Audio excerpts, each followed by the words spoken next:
Okay, we're live now. Check, check, 1, 2, check, check, 1, 2.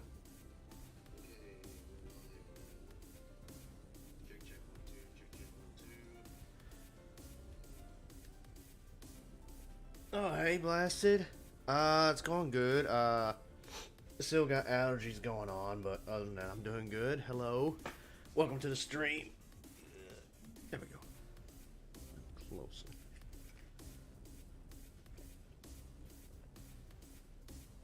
Yeah, still suffering with allergies, so you may hear me sniffle here and there.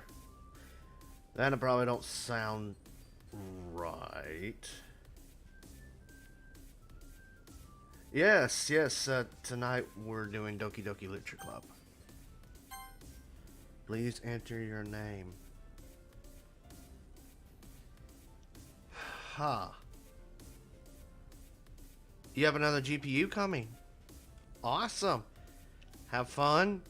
Yeah, I'll have loads of fun. What do you mean? It's obviously just a dating sim. What's to happen, you know? I don't know why it says horror and psychological horror. Name.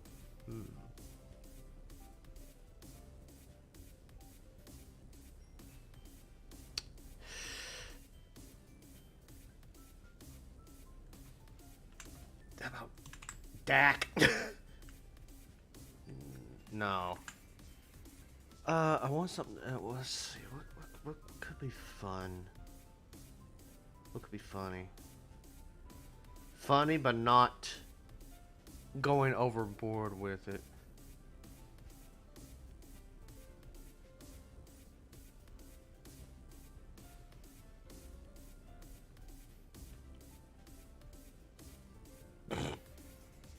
Why did my mind go straight to Baka? What is that? B-A-K-A? Is that how you say it?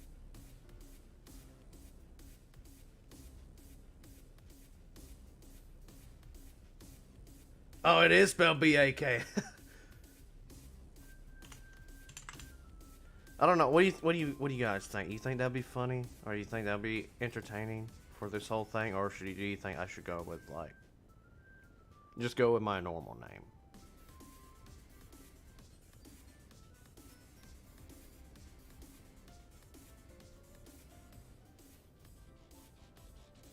It works. It works. Okay. All right. We'll go with Baka. Okay, we're going with Baka. Hey! I see an annoying girl running toward me from the distance, waving her arms in the air like she's totally oblivious to any attention she might draw to herself. That girl is Sayori, my neighbor, and good friend since we were children. You know, the kind of friend you'd never see yourself making today. But it just kind of works out because you've known each other for so long. We used to walk to school together on days like this, but starting around high school, she would oversleep more and more frequently, and I would get tired of waiting up. But if she's going to chase after me like this, I almost feel better off running away. However, I just sigh and idle in front of the crosswalk and let Sayori catch up to me. I overslept again! I caught you this time! Maybe, but only because I decided to stop and wait for you. You say that like you were thinking about ignoring me. That's mean, Buck.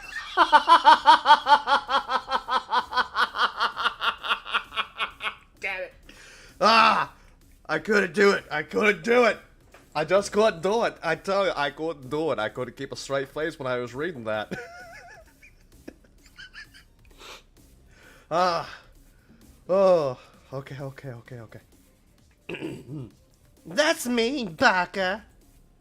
Well, if people stare at you for acting weird, then I don't want them to think we're a couple or something. Fine. But you did wait for me, after all. I guess you don't have it in you to be mean even if you want to. Whatever you say, Sayori. Now give me a pencil book. Oh, this is gonna be fun times.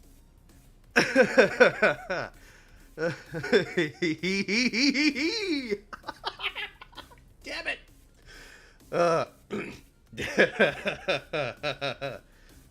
We cross the street together and make our way to school. As we draw near, the streets become increasingly speckled with other students making their daily commute. By the way, Buck. Damn it! Damn it! Damn it! I can't read it right! I can't read it! I cannot read it. Alright. I can do this. I can do it the second time. I can't do it the first time, but I can do it the second time. By gosh. By the way, Baka, have you decided on a club to join yet? A club? I told you already, I'm not really interested in joining any clubs. I haven't been looking either. Eh? That's not true. You told me you would join a club this year. Did I? I'm sure it's possible that I did. In one of our many conversations where I dismissively go along with whatever she's going on about. Sorry likes to worry a little too much about me. When I'm perfectly content just getting by on the average while spending my free time on games and anime. Huh. That actually does sound kind of like me. Uh-huh. I was talking about how I'm worried about how you won't learn how to socialize or have any skills before college. Your happiness is really important to me, you know? And I know you're happy now, but I die at the thought of you becoming a NEET in a few years because you're not used to the real world. What's a NEET? Hold on. What is that? What is a NEET? What is a NEET? NEET, a acronym for not in education, employment, or training. Refers to a person who is unemployed and not receiving an education or vocational training. Ah. Okay. So... like a bum? You trust me, right? Don't make me keep worrying about you. Alright. I'll look at a few clubs if it makes you happy. No promises, though. Will you at least promise me you'll try a little? Yeah, I guess I'll promise you that. Yay! Why do I let myself get lectured by such a carefree girl? More than that, I'm surprised I even let myself relent to her. I guess seeing her worry so much about me makes me want to ease her mind at least a little bit. Even if she does exaggerate every time inside of her head. I read that wrong. It did not sound right because I read that wrong. The school day is as ordinary as ever, and it's over before I know it. After I pack up my things, I stare blankly at the wall, looking for an ounce of motivation. Clubs. Sayori wants me to check out some clubs. I guess I have no choice but to start with the anime club. Hello? Sayori? Sayori must have come into the classroom while I was spacing out. I look around and realize that I'm the only one left in the classroom. I thought I'd catch you coming out of the classroom, but I saw you just sitting here and spacing out. So I came in. Honestly, you're even worse than me sometimes. I'm impressed. You don't need to wait up for me. If it's going to make you late to your own... There's not a stop there. You don't need to wait up for me if it's going to make you late to your own club. Well, I thought you might need some encouragement, so I thought, you know... Know what? Well, that you'd come to my club. Sayori. Yeah? There is no way I'm going to your club. Meanie. Sayori is vice president of the literature club. Not that I was ever aware that she had any interests. I can't talk. Not that I was ever aware that she had any interest in literature. In fact, I'm 99% sure she only did it because she thought it would be fun to help start a new club. Since she was the first one to show interest after the one who proposed the club, she inherited the title Vice President. That said, my interest in literature is guaranteed to be even less. Yeah, I'm going to the anime club. Come on, please? Why do you care so much anyway? Well, I kinda told the club yesterday I would bring in a new member. And Natsuki made cupcakes and everything. Don't make promises you can't keep. I can't tell if Sayori is really that much of an airhead, or if she's so cunning as to have planned all this out. I let out a long sigh.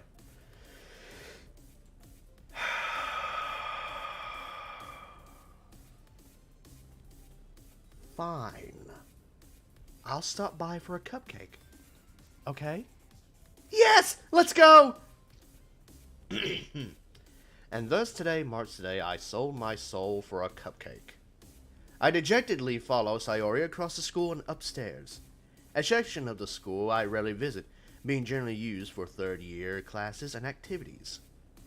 Sayori, full of energy, swings open the classroom door. Everyone, the new member is here! I told you, don't call me a new member.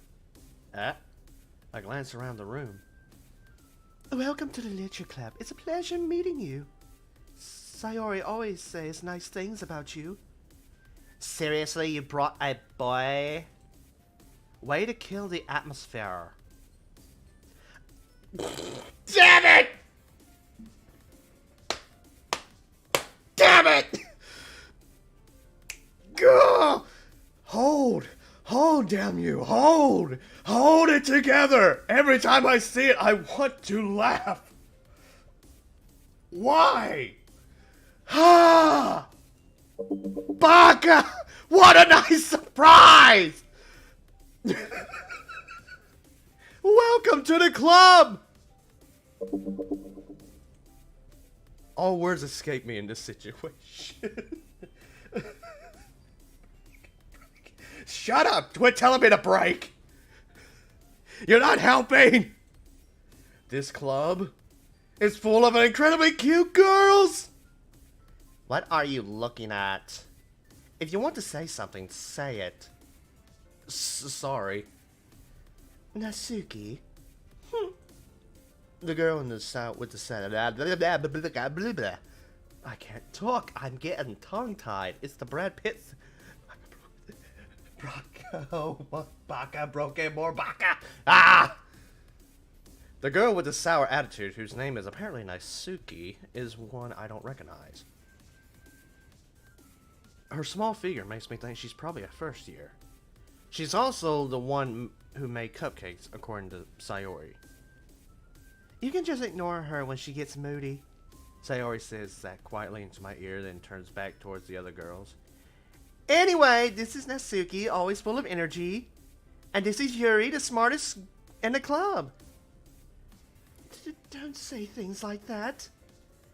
Yuri, who appears comparably more mature and timid, seems to have a hard time keeping up with people like Sayori and Natsuki. Ah. Well, it's nice to meet both of you. And it sounds like you already know Monica, is that right? That's right. It's great to see you again, Buck. Damn it. Ah! I couldn't finish it. I broke again. Monica smiles sweetly. We do know each other. Well, we rarely talked. But we were in the same class last year. Monica was probably the most popular girl in the class. Smart, beautiful, athletic. Basically, completely out of my league. So, having her smile at me so genuinely feels a little... You too, Monica. Come sit down, Baka. We made room for you at the table so you can sit next to me or Monica. I'm getting better. I'm getting better. I'm getting better. I'm getting better. Don't you be lurking there and chat thinking, oh, he's gonna break again. He's gonna break again. Stop it! It's not funny! I'll get the cupcakes! It's not funny. Yeah, go sit down. Shut up. You're not helping. Both of you are not helping me in this situation. Hey, I made them. I'll get them. Oh, God. Blasted, why are you doing? My own mod! Why? Sorry, I got a little too excited. Then how about I make some tea as well? The girls have a few desks arranged to form a table. When were we? I don't know. Maybe not. She got excited for Puck.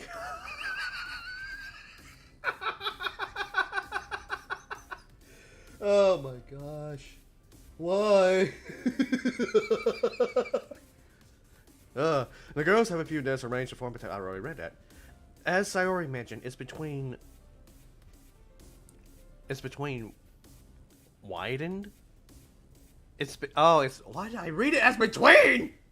It's been widened so that there is one space next to Monica and one space next to Sayori. Why am I reading words that clearly aren't there? Natsuki and Yuri walk over to the corner of the room, where Natsuki grabs a wrapped tray and Yuri opens the closet. Stupidly awkward, I take a seat next to Sayori. Natsuki proudly marches back to the table, tray in hand. Okay, are you ready? Ta-da! Whoa!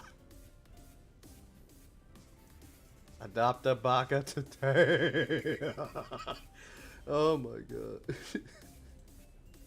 Natsuki lives. Damn it. Blasted. Ah!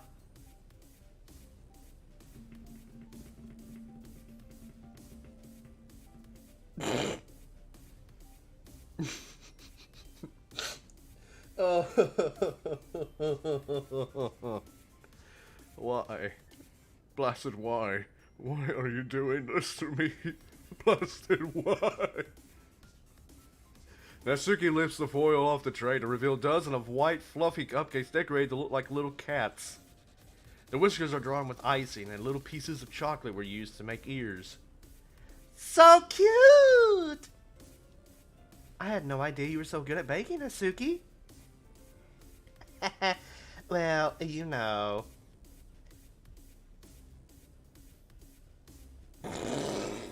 You. Oh, very clever. That was very clever, Blasted. Very clever. Just hurry and take one. Sayori grabs one first, then Monica. I follow. It's delicious. Sayori talks with her mouth full and has already managed to get icing on her face. I turn the cupcake around in my fingers, looking for the best angle to take a bite. Natsuki is quiet. I can't help but notice her sneaking glances in my direction. Is she waiting for me to take a bite? I finally bite down.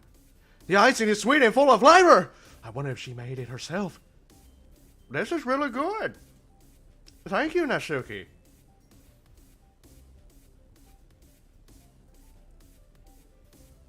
That more than just icing. I'm gonna take more of the baka.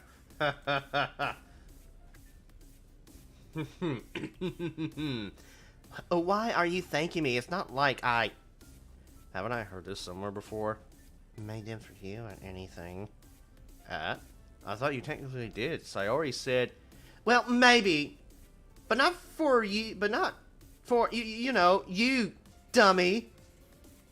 Alright. I give up on Natsuki's weird logic and dismiss the conversation. Yuri returned. How many bakas do we get on this shipping?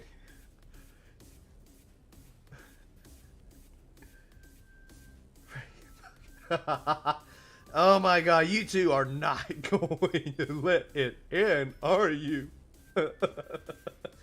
Yuri returns to the table. I already read this. She carefully places a teacup in front of each of us before setting down the teapot next to the cupcake tray. You keep a whole tea... Yo, that's me. You keep a whole tea set in this classroom? Don't worry, the teachers gave us permission. After all, doesn't a hot cup of tea help you enjoy a good book?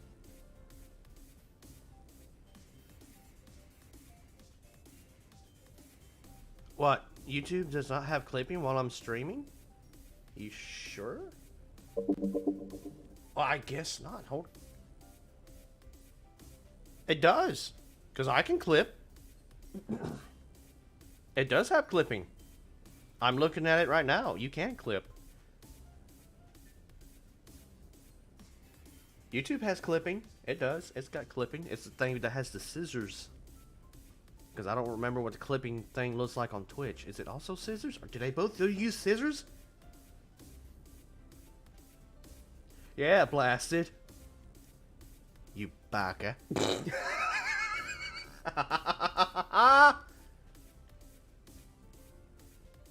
And the streamer strikes back. Shut up, baka.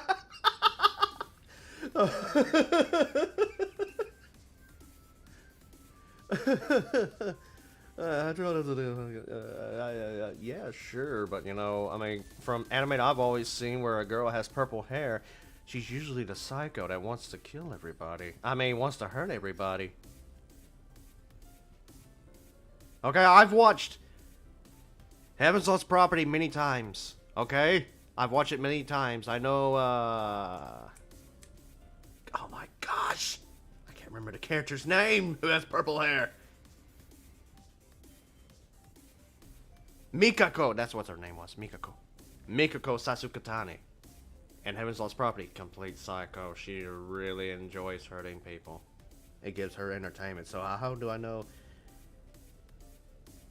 I know Yuri isn't the prez, but in Heaven's Lost Property, Mikako Sasukatane is the class prez. I guess. Don't let yourself get intimidated. Yuri's just trying to impress you. That's not... Insulted, Yuri looks away. I meant that, you know. I believe you. Well, tea and reading might not be a pastime for me, but I at least enjoy tea. I'm glad. Yuri faintly smiles to herself in relief. Monica raises an eyebrow and then she smiles at me. So, what made you consider the literature club? I was afraid of this question. Something tells me I shouldn't tell Monica that I was practically dragged here by Sayori.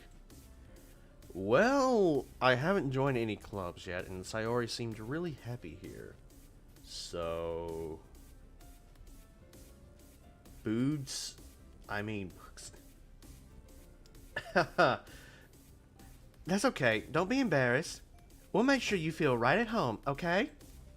As president of the Literature Club, it's my duty to make the club fun and exciting for everyone. Monica, I'm surprised. How come you decided to start your own club? You could probably be a board member for any of the major clubs. Weren't you a leader of the debate club last year? Well, you know. To be honest, I can't stand all the politics around the major clubs. It feels like nothing but arguing about the budget and publicity and how to prepare for events. I'd much rather take something I personally enjoy and make something special out of it. And if it encourages others to get into literature, then I'm fulfilling that dream. Monica really is a great leader. Yuri also nods in agreement. Then I'm surprised there aren't more people in the club yet. It must be hard to start a new club. You could put it that way. Not many people are very interested in putting out all the effort to start something brand new, especially when it comes to something that doesn't grab your attention like literature. You have to work hard to convince people that you're both fun and worthwhile. But it makes school events like the festival that much more important. I'm confident that we can all rally Rally, rally, rally! I'm confident that we can all really grow this club before we graduate. Graduate or gratitude? Oh my god. I can't read right now. Right, everyone? Yeah! We'll do our best. You know it! Everyone enthusiastically agrees. Such different girls, all interested in the same goal. Monica must have worked really hard just to find these three. Maybe that's why they're all... Come on, Baka, read. I'm trying to read! Dang it, I'm trying! Maybe that's why they're all really so delighted by the idea of a new member joining. Though, I still don't really know if I can keep up with their level of enthusiasm about literature.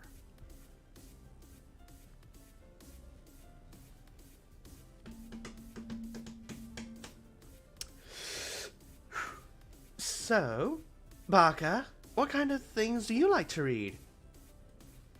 Well,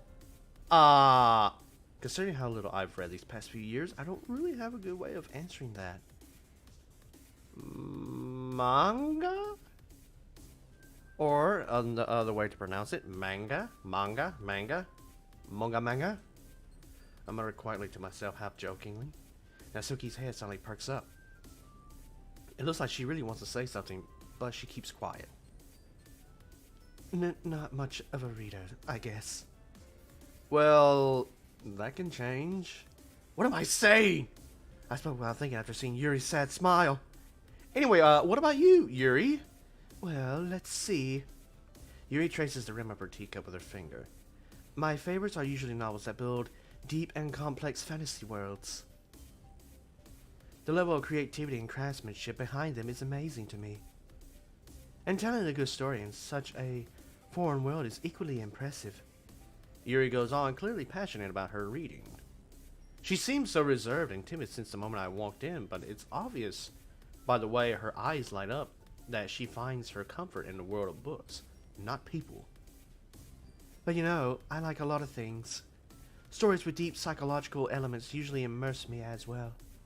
Isn't it amazing how a writer can so deliberately take advantage of your own lack of imagination to completely throw you for a loop? Anyway, I've been reading a lot of horror lately.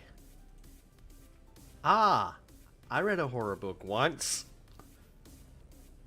Right, Baka, because that's so impressive. I definitely grasped something I can relate to at the minimal level. At this rate, Yuri might as well be having a conversation with a rock. Really? I wouldn't have expected that, Yuri. For someone as gentle as you. I guess you could say that. But if a story makes me think or take me to another world, then I really can't put it down. Surreal horror is often very successful at changing the way you look at the world, if only for a brief moment. I hate horror. Oh?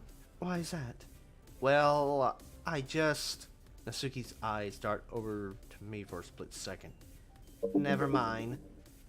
That's right, you usually like to write about cute things, don't you, Natsuki? What? What gives you that idea? You left a piece of scrap paper behind last club meeting. It looked like you were working on a poem called Don't Say It Out Loud! And give that back! Fine, fine. Your cupcakes, your poems, everything you do is just as cute as you are. Sayori slides? Is that slides? Slides? Siddles? What is this word? What is this? What is this? I want to say slide. Slides? That's what it would look like. It could be as slides. What is this word? I don't understand what this word is. Saddles up. Saddles? No. Saddles got 2 D's. What is this word? What word is this? What are words? Oh no! I'm going to say slides! Sayori slides up behind Natsuki and puts her hands on her shoulders. I'm not cute! Natsuki, you write your own poems? Well, I guess sometimes. Why do you care? I think that's impressive. Why don't you share them sometime? No. Nasuki averts her eyes. You wouldn't like them. Ah. Not a very confident writer yet. I understand how Nasuki feels. Sharing that level of writing takes more than just confidence. The truest form of writing is writing to oneself. You must be willing to open up to your readers, exposing your vulnerabilities and showing even the deepest reaches of your heart. Do you have writing experience too, Yuri? Maybe if you share some of your work, you can set an example and help Nasuki feel comfortable enough to share hers. I guess it's the same for Yuri. Aww, I wanted to read everyone's poems. We all sit in silence for a moment. Okay, I have an idea, everyone. Nasuki and Yuri look quizzically at Monica. What are these words? Let's all go home, write a poem of our own. Then next time we meet, we'll all share them with each other. That way everyone is even. Yay! Let's do it! Plus, now that we have a new member... Words are words. Shut up! Shut up, Spork. Plus, now that we have a new member, I think it will help us all get a little more comfortable with each other and strengthen the bond of the club. Isn't that right, Buck? Damn it! Damn it, I was doing so good! Damn it! Isn't that right, Bucka? Monica smiles warmly at me once again. Hold on. There's still one problem. Eh? What's that? Now that we're back on the original topic of me joining the club... Not good enough. Not good enough. I am trying my best not to laugh. It just, to me, for some reason, this seems a hoot. Okay? Leave me alone. Damn it. Now that we're back on the original topic of me joining the club, I bluntly come forth... Stop laughing. I bluntly come forth with what's been on my mind the entire time. I never said I would join this club. So Sayori may have convinced me to stop by, but I never made any decision. I still have other clubs to look at, and I'll lose my train of thought. All four girls stare back at me with dejected eyes. But I'm sorry. I thought back.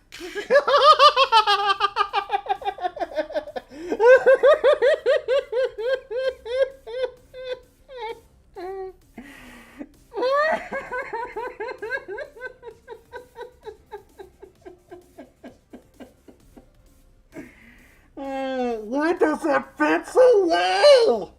Why does it fit so well? It fits! It fits! Damn it! You all... I'm defenseless against these girls. How am I supposed to make a clear-headed decision when it's like this? That is, if writing poems is a price I need to pay in order to spend every day with these beautiful girls... Right. Okay. I've decided then. I'll join the literature club. One by one, the girls' eyes light up. Yes, I'm so happy! Sayori wraps her arms around me, jumping up and down. Hey! You really did scare me for a moment. If you really just came here for the cupcake, I would be super pissed. Then that makes it official. Welcome to the literature club. Ah. Thanks. I guess. Okay, everyone. I think with that, we can officially end today's meetings on a good note. Everyone remember tonight's assignment? Write a poem to bring to the next meeting so we can all share. Monica looks over at me once more.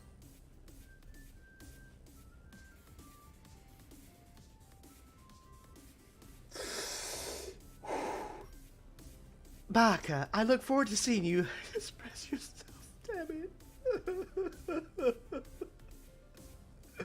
Damn it. I can't take myself seriously. Moving on, I can't. Yeah. Can I really impress the class star Monica with my mediocre writing skills? I already feel the anxiety welling up inside me. Meanwhile, the girls continue to chit-chat as Yuri and Natsuki clean up their food.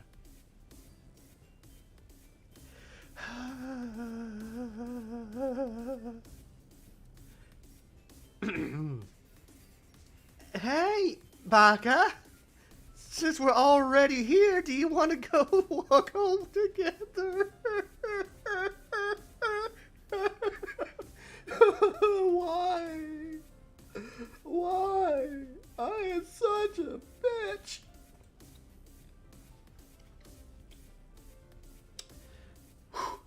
That's right, Sayori and I never walk home together anymore because she always stayed after school for clubs. Sure, might as well. Yay! With that, the two of us depart the club room and make our way home. The whole way, my mind wanders back and forth between the four girls. Sayori, Natsuki, Yuri, and of course, Monika. Will I really be happy spending every day after school in a literature club? Perhaps I'll have the chance to grow closer to one of these girls. Alright, I just need to make the most of my circumstances, and I'm sure good fortune will find me. And I guess that starts with writing a poem tonight. It's time to write a poem. Pick words you think your favorite club member will like. Something good might happen with whoever likes your poem the most. Okay. Alright. Well, Suviz. There we go. Civid. Alright. Is there anybody in chat?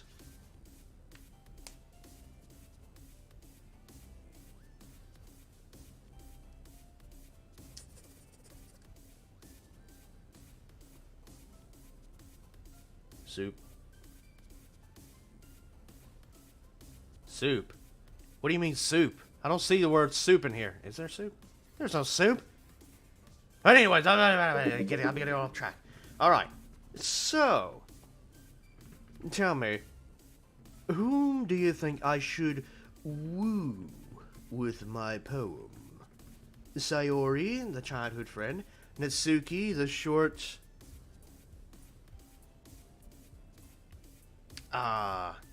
the short one who likes to read manga, who denies being cute but is cute, or Yuri the intellectual? Which one of these three? Unstable.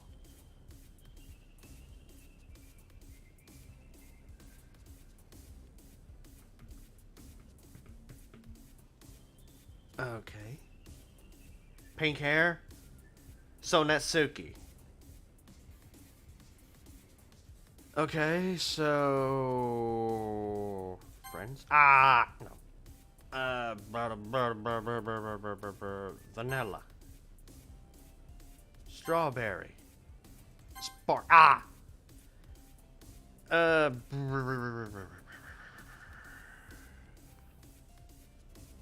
Email. Oh my goodness, that's... Joy.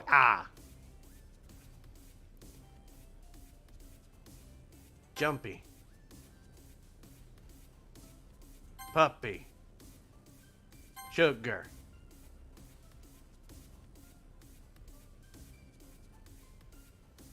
Lollipop. Sweet.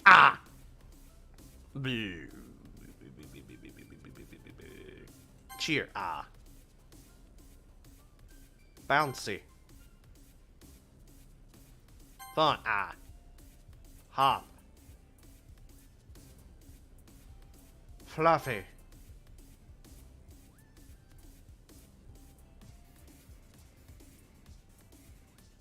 Valentine? Milk. Kitty. Play. Well, hi again, Baka. Glad to see you didn't run away on us. Nah, don't worry. This might be a little strange for me, but I at least keep my word. Well, I'm back at the literature club. I was the last to come in, so everyone else is already hanging out. Thanks for keeping your promise, Baka. I hope this isn't too overwhelming for a commitment for you. Making you dive headfirst into literature when you're not accustomed to it. Oh, come on. Like he deserves any slack. Sayori told me you didn't even want to join any clubs this year. And last year, too. I don't know if you plan to just come here and hang out or what. But if you don't take us seriously, then you won't see the end of it. Natsuki, you certainly have a big mouth for someone who keeps her manga collection in the club room. Natsuki finds herself stuck between saying Monica and manga. Manga is literature! Swiftly defeated, Natsuki plots back into her seat. Don't worry, guys. Baka always gives... Damn it. Baka... Damn it. Stop it. Stop it. It's not funny. Stop it. Baka always gives it his best. Oh my goodness. Baka always gives it his best as long as he's having fun. He helps me with busy work without even me asking. Like cooking, cleaning my room. How dependable. Sayori, that's because your room is so messy, it's distracting. And you almost set your house on fire once. Is that so? You two are really good friends, aren't you? I might be a little jealous. How come? You and Baka can become good friends too. Sayori.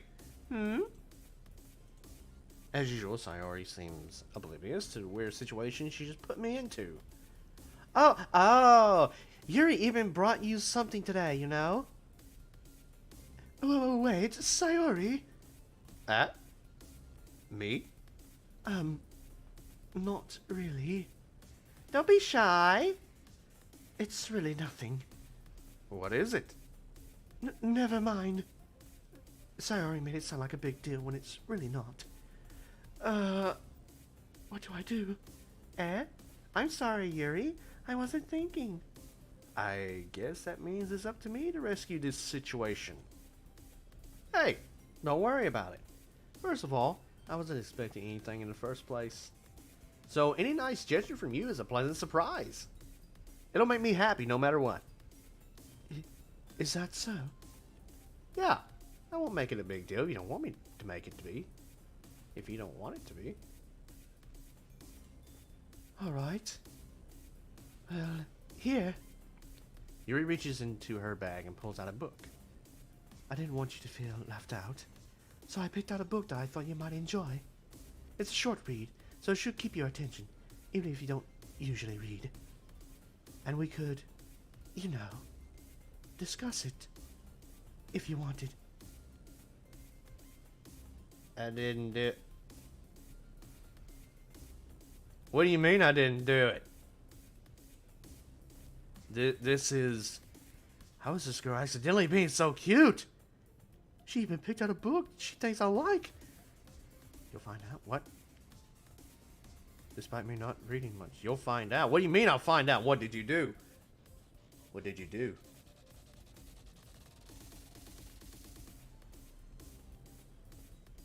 What did you do? What did you do? What? Baka, what? You'll see, Baka, what? What do you mean, what did you do? Don't you do this to me. I enthusiastically take the book. Phew. Well, you can read it at your own pace. I look forward to hearing what you think. Now that everyone's settled in, I expected Monica to kick off some scheduled activities for the club. But that doesn't seem to be the case. Sayori and Monica are having a cheery conversation in the corner. Yuri's face is already buried in a book. I can't help but notice her intense expression, like she was waiting for this chance. Meanwhile, Natsuki is rummaging around in the closet. Ah! I hear Natsuki utter an exasperated sigh from within the closet. She seems to be annoyed by something. I approach her in case she needs a hand. You looking for something in there? Freaking Monica! She never puts my stuff back in the right spot. What's the point in keeping your collection organized if someone else is just gonna mess it up? Natsuki slides a bunch of stacked books and boxes across the shelf. Manga? You read manga, right? Sometimes. Manga is one of those things where you can't admit you're really into it until you figure out where the other person stands. How did you know anyway? I heard you bring it up at one. I heard you bring it up at some point. Besides, it's kind of written on your face. What's that supposed to mean?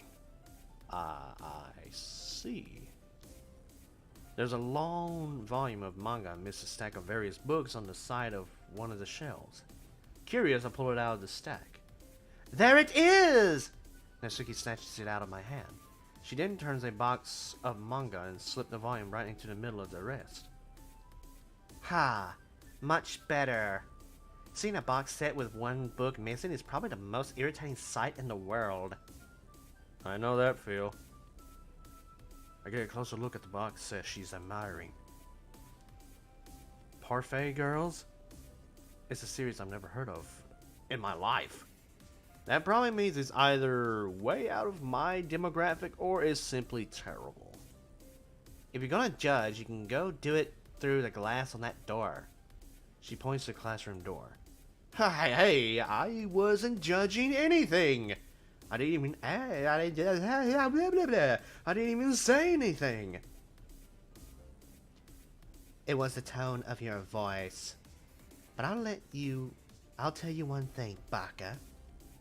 Damn it. Consider this a lesson straight from the literature club. Don't judge a book by its cover. In fact, Natsuki pulls out the first volume of Parfait Girls from the box. I'm going to show you exactly why. She shoves the book right into my hands. Ah! I stare at the cover. It features 4 girls in colorful attire striking animated feminine poses. It's exceedingly Mo. Don't just stand there. What? Natsuki grabs my arm and pulls me out of the closet. She then takes a seat against the wall beneath the windowsills. She pats on the ground next to her, signaling me to sit there. Wouldn't chairs be more comfortable? I take a seat. Chairs wouldn't work. We can't read at the same time like that. Why is that? Ah, I guess it's easier to be close together like this. Don't just say that. You'll make me feel weird about it. Natsuki crosses her arms and scooches an inch away from me. Sorry. I didn't exactly expect to be sitting this close to her either.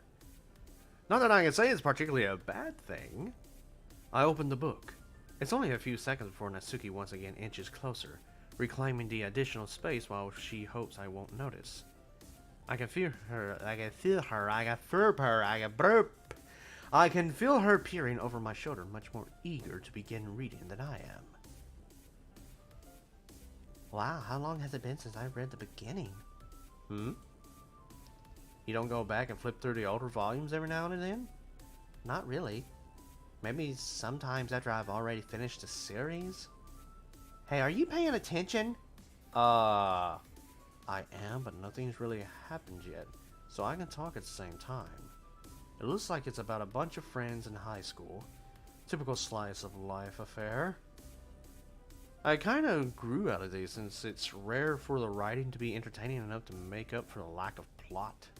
So, what should I expect from this? Is there going to be plot? Well, obviously. You think I would enjoy something that didn't have a plot? I mean, well, I guess I know what you're saying. A lot of the beginning is about simple things. Like, there's a really funny chapter where they're obsessed with a guy at the ice cream shop, but that just helps you get to know the characters. And besides, it's still entertaining. But later on, there's all kinds of drama. Like when they all, well, like, la la la la la la la la la, damn it. Like when they get damn it, why? Read, tongue, work, Brad Pitt syndrome. Ah, Like when they get into all their backstories and when some of the romance starts to happen. That's really what it makes it so good. There are so many touching parts. Ah, is that so? Sounds like you really know what you're talking about. Maybe I underestimated. Wow, I sound such like a douchebag. Hey, wait. What's that supposed to mean? Oh, she caught up on the douchebag energy. What? Natsuki gives me a little shove. I just meant that I haven't yet seen you at your full power. Good save. Was it, though? Ah, this chapter seems like it's about baking. This is just a guess, but is there a lot of baking in this manga? Well, Natsuki pauses for a moment as if she doesn't want to admit something. Yeah. Why does it matter? It doesn't. I was just curious. Since you enjoy baking too, right? That's just a coincidence. I just happened to get into baking around the same time I got this manga. Like I would ever get into anything because it's in my manga. I feel bad for anyone that's impressionable. Ahahaha! Definitely not a coincidence. I guess that explains Natsuki's interest in baking. Still, of all the hobbies I pick up from a manga, that's definitely one of the better ones. Not to mention she's really good at it. So, who am I to judge? We read on for a few more minutes. I finished a couple of chapters at this point. Are you sure this isn't boring for you? It's not. Even though you're just watching me read? Well, I'm fine with that. If you say so. I guess it's fun sharing something light with someone else. I always get excited when I convince any of my friends to pick up a series I enjoy. You know what I mean? You don't? That's not... Well, I wouldn't really know. What do you mean? Don't you share your manga with your friends? Could you not rub it in? Jeez. Ah. Sorry. Like I could ever get my friends to read this. They just think manga is for kids. I can't even bring it up with... Frick! I lost it! I'm not talking about breaking down laughing. I mean lost it as I forgot words. I can't even bring it up without them being all like, you still haven't grown out of that yet? Makes me want to punch them in the face. I know those kinds of people. Honestly, it takes a lot of effort to find friends who don't judge, much less friends who are also into it. Yeah, kind of like how people go and say, oh, why do you watch anime? Isn't that just cartoon? Cartoons for kids? No. No, my friend, no. Cartoons are not just for kids, they can be for adults as well. I mean, look at Family Guy and some of a whole bunch of them other adult animations, okay? You want to say cartoons for kids? Let's see how well you want your kid to watch something like, oh, let's see, I don't know. How about The Legend of Vox Machina? Yeah. No. That's not a show that's meant for children. Not 100% for children. I'm already kind of a loser, so I guess I gravitated toward the other losers over time. But it's probably harder for someone like you. Yeah, that's pretty accurate. Wait, which part? I mean, I feel like I can't even keep it in my own room. I don't even know what my dad would do if he found this. At least it's safe here in the club room. Except Monica was kind of a jerk about it. Ugh, I just can't win, can I? Well, it paid off in the end, didn't it?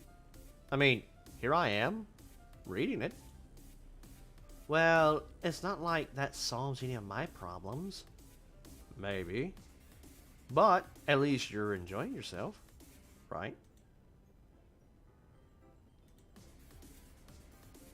So... Jeez, that's enough. Are you gonna keep reading or what? Yeah, yeah. I flipped a page. Suddenly, Natsuki starts laughing. I totally forgot that happens. Natsuki puts her finger on one of the panels. Minori is my favorite character. You always feel a little bad for her since she's so unlucky. But it gets especially bad when... I shouldn't be talking about that yet. Just finish this chapter. Natsuki's voice sparkles with excitement. It's a stark contrast to her usual bossy tone. But she's not used to sharing her favorite manga with her friends. I can understand why. It's hard to express in words the feeling you get hell, by gosh! It's hard to express frag! Damn it, I've dropped the F-bomb! What is wrong with me?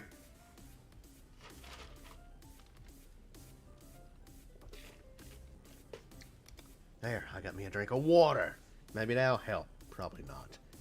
It's hard to express in words the feeling you get when connecting with someone like that.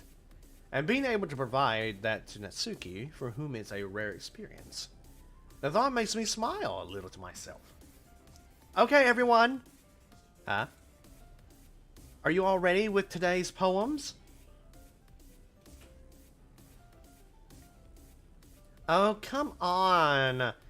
Could your timing be any worse? Sorry. I just need to make sure we have enough time. Though, you do look pretty cozy over there. Huh? Ah! Natsuki suddenly notices how close she's gotten to me. She hastily slides herself a good 12 inches away from me. Alright. Guess I'll stop here for now. I close the book and hand it towards Natsuki. You're just giving it back? Don't you want to know what happens? Yeah, but... Monica just said... Don't be dumb. Just take it home with you. Eh? Is that really alright? I said that mostly because I really didn't plan on using my spare time to read this. Well, of course. It would take forever to finish it if you didn't take it home. Just finish that one before tomorrow so we can start the next one. And if it gets bent, I'll kill you. By tomorrow. I only got partway through the volume so far. I might fall behind on some shows if I try to get through this. But I suppose that's a necessary sacrifice in exchange for seeing Natsuki's enthusiastic face. Or am I more scared of what will happen if I don't finish it? Alright then! I stand up. I return to where I put my stuff and carefully slip the book into my bag. By the way, did you remember to write a poem last night? Yeah! Totally. I totally remembered to do my poem last night. Yeah. My relaxation ends. I can't believe I agreed to do something so embarrassing. I couldn't really find much inspiration since I've never really done this before. I've wrote plenty of poems. I can't remember how many I've written off the top of my head, but I've written a few, maybe even more than just a few. If I had to guess, maybe about 15? I might have written about maybe 15 or maybe even more or less. That's just out of the ballpark, guessing 15 poems. Most of them are love poems, just to get the feeling out of me. A couple of them are pretty personal to get feelings out of me as well. But other than those two, the others, if anyone would want, maybe next stream, if I can find my journal, if anybody would like, I could read a few. If anyone would like to hear any of the poems I've written, just let me know down in live chat and in the comments if anybody would want to even listen to any of the poems I have written. They're okay. They're not the best. But that's only if anybody wants to hear them. Okay, now back to this. Well, now that everyone's ready, why don't you find someone to share with? I can't wait! Sayori and Monica enthusiastically pull out their poems. Sayori's is on a wrinkled sheet of loose leaf torn from a spiral notebook. On the other hand, Monica wrote hers in a composition notebook. I can already see Monica's pristine handwriting from where I sit. Natsuki and Yuri reluctantly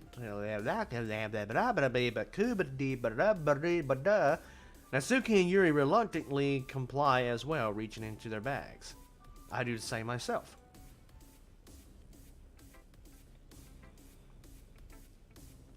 Who should I show my poem to first? Well, show it to Natsuki. I told Natsuki I was interested in her poems yesterday. It's probably only fair if I shared mine with her first.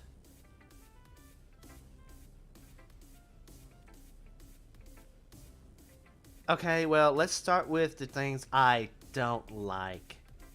First of all, Natsuki rereads my poem. Never mind, I don't feel like giving you my opinion. Then what's the point of sharing it in the first place? I wrote this when I could have been doing other things. In fact, remember how I said I wanted to read your poems? That's what I had in mind when writing this. I want to help you feel comfortable enough to share yours. Like Monica said. Well, I couldn't be more comfortable sharing my poem if yours was really bad. You were supposed to show me some dumb poem and make me go, ha, well, it's not that great, but let me show you what real literature looks like. And you went and ruined it. I hope you're happy. So, in other words, you're saying you liked it. Yeah. Natsuki's retort gets caught in her throat. You're so...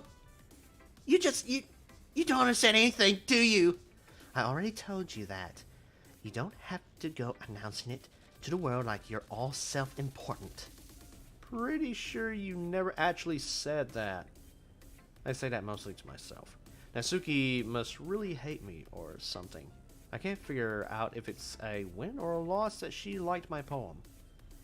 In any case, you still need to show me yours, right? Fine, I guess. Only because Monica will make me if I don't. Eagles can fly. Monkeys can climb. Crickets can leap. Horses can race. Owls can seek. Cheetahs can run. Eagles can fly. People can try. But that's about it. Yeah, I told you that you weren't gonna like it. I like it. What? Just be honest. I am. Why are you so convinced that I wouldn't like it? Well, because everyone in high school thinks that writing has to be all sophisticated and stuff. So people don't even take my writing seriously. But isn't the point of poems for people to express themselves? Your writing style wouldn't make your message any less valid. Yes, exactly. I like when it's easy to read, but it hits you hard. Like in this poem, seeing everyone around you do great things can be really disheartening. So I decided to write about it. Yeah, I understand. But the other nice thing about simple writing is that it puts more weight on the wordplay. Like, I set up for a rhyme at the end, but then made it all fall flat on purpose. It helps bring out the feeling in the last line. So you did. I guess more went into it than I realized. That's what it means to be a pro. I'm glad you learned something. Didn't expect that from the youngest one here, did you? Yeah. Guess not. I decided to humor her with that last comment. I don't really care how old everyone is, but if Natsuki is feeling proud, then I won't take that away from her.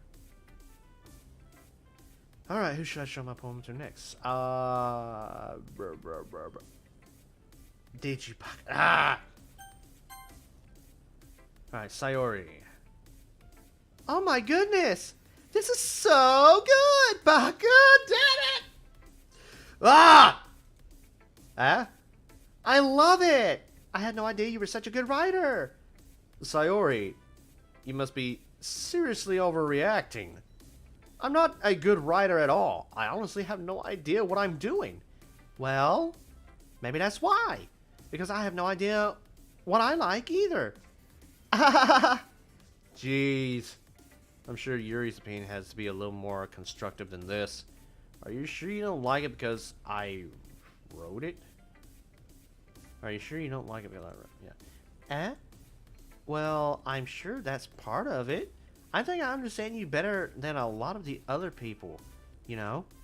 So when I read your poem, it's not just a poem. It's a baka poem!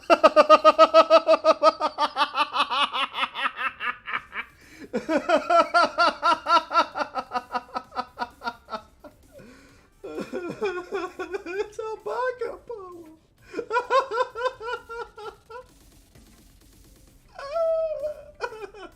Oh my god, that was too good. It's a baka poem. And that makes it feel extra special. Like I can feel your feelings in it. Sayori hugs the sheet against her chest. You're so weird, Sayori. I'm really happy just that you wrote one. It just reminds me of how you're really a part of the club now. Not to mention the fact that I'm standing in front of you in the club room. Well, of course. I'm not really into it yet, but that doesn't mean I'll break my promise. See? It's like I said before, Baka. Deep down... Damn it. Deep damn it, I can't get... I am still on the hoe. It's a Baka poem. Damn it. Deep down, you're not selfish at all, you know?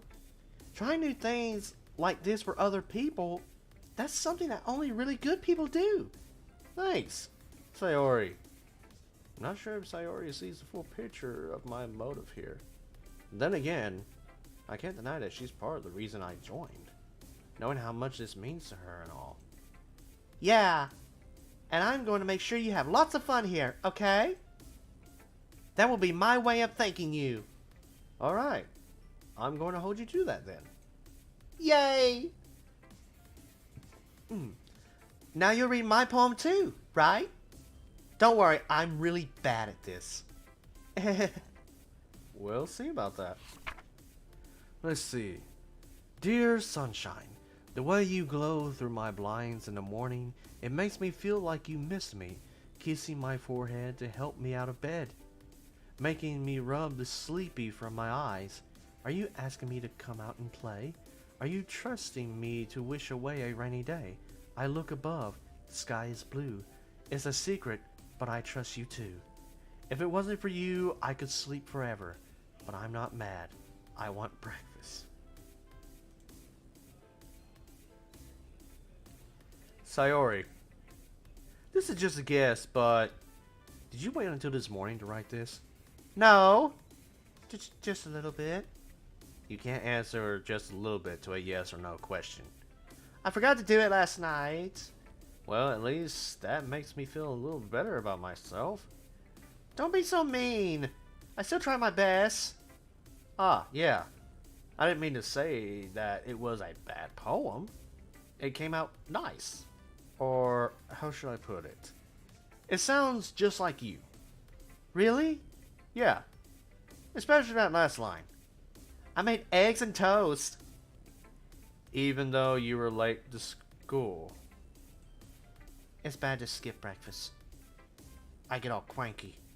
Well, I guess there's no point in arguing. Anyway, thanks for showing me.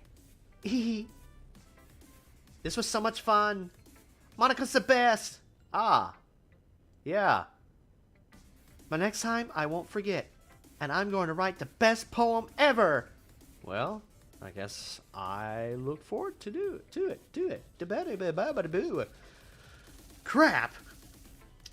Who should I show my poem to next? Yuri.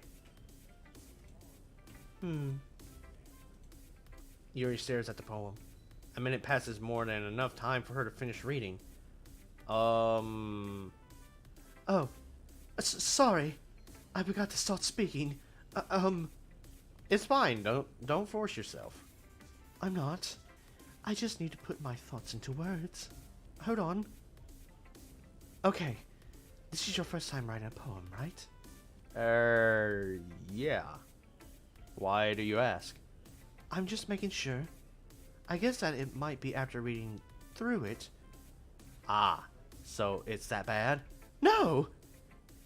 Did I just raise my voice? I'm sorry.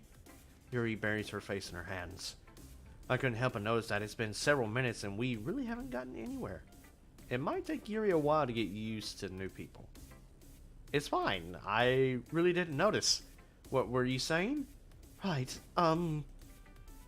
It's just that there are specific writing habits that are usually typical of new writers. And having been through that myself, I kind of learned to pick up on them. I think the most noticeable thing I recognize in new writers is that they try to make their style very deliberate. In other words, they tend to pick a writing style separate from the topic matter, and they form fit the two together. The end result is that both the style and the expressiveness are weakened. Once Yuri finds her train of thought, it's as if her demeanor totally changes. Her stammering is completely gone and she sounds like an expert. Of course, that's not something you can be blamed for. There are so many different skills and techniques that go into writing even a simple poem. Not just finding them and building them, but getting them to work together is probably the most challenging part. It might take you some time, but it all comes with practice, and learning by example, and trying new things. I also hope that everyone else in the club gives you valuable feedback. Asuki can be a little bit biased, though. Biased? How? Well, never mind. I shouldn't be talking about people like that. Sorry. It's fine. I'm not sure if Yuri is apologizing to herself, to me, or to Natsuki. Do you mind if I read your poem now? Please do. I'd love to share my thoughts process behind it. Yuri smiles dreamily as if it's as if that's a rare opportunity for her. Which itself is kind of funny. After all, isn't this supposed to be a literature club? Holy crap. Why does it have to be in cursive? Let me see. Ghost under the light. The tendrils of my hair illuminate beneath the amber glow. Bathing. It must be this one. The last remaining streetlight to have withstood the test of time. The last yet to be replaced by the sickening blue-green hue of the future. I bathe?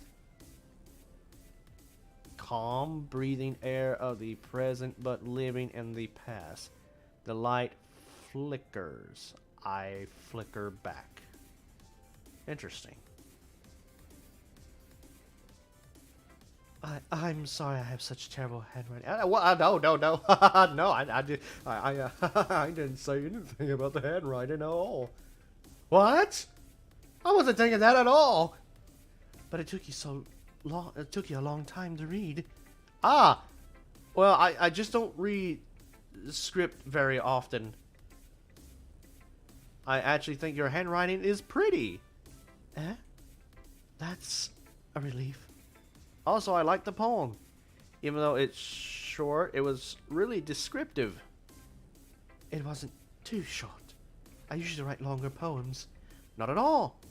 I'm really glad you liked it. I'll be honest. Since it's our first time sharing, I wanted to write something a little more mild. Something easy to digest, I suppose. Are you into ghosts, Yuri? Actually, the story isn't about a ghost at all, Baka. Damn it! It fits so well! Really? I must have... Damn it, I can't. I am... Damn it. Ha! Ha! Ha! Ha! Okay, I'm done. I must have totally missed the point. Well, I suppose you did only glance over it, after all. But remember that poems often express their own thoughts, feelings, and experiences in their work. They usually do more than tell a simple story or paint a picture. In this case, perhaps, the subject of the poem is only being symbolical compared to a ghost. Lingering in her last remaining place of comfort, unable to let go of the past, and soon to be left with nothing. That's a lot more solemn, putting it that way. I hadn't even thought of that. That's impressive. It's nothing, really. Well, it makes me happy that you think that. Just remember that it won't be long before you pick up on these things too. Yeah, maybe you're right. I guess I'll have to keep trying. I'm counting on you. Alright, Monica. Hi, Baka! Having a good time so far? Yeah. Good, glad to hear it. By the way, since you're new and everything, if you ever have any suggestions for the club, like new activities or things we can do better, I'm always listening. Don't be afraid to bring things up, okay? Alright. I'll keep that in mind. Of course, I'll be afraid to bring things up. I'm much better off just going with the flow until I'm more settled in. Anyway, want to share your poem with me? It's kind of embarrassing, and I guess I have to.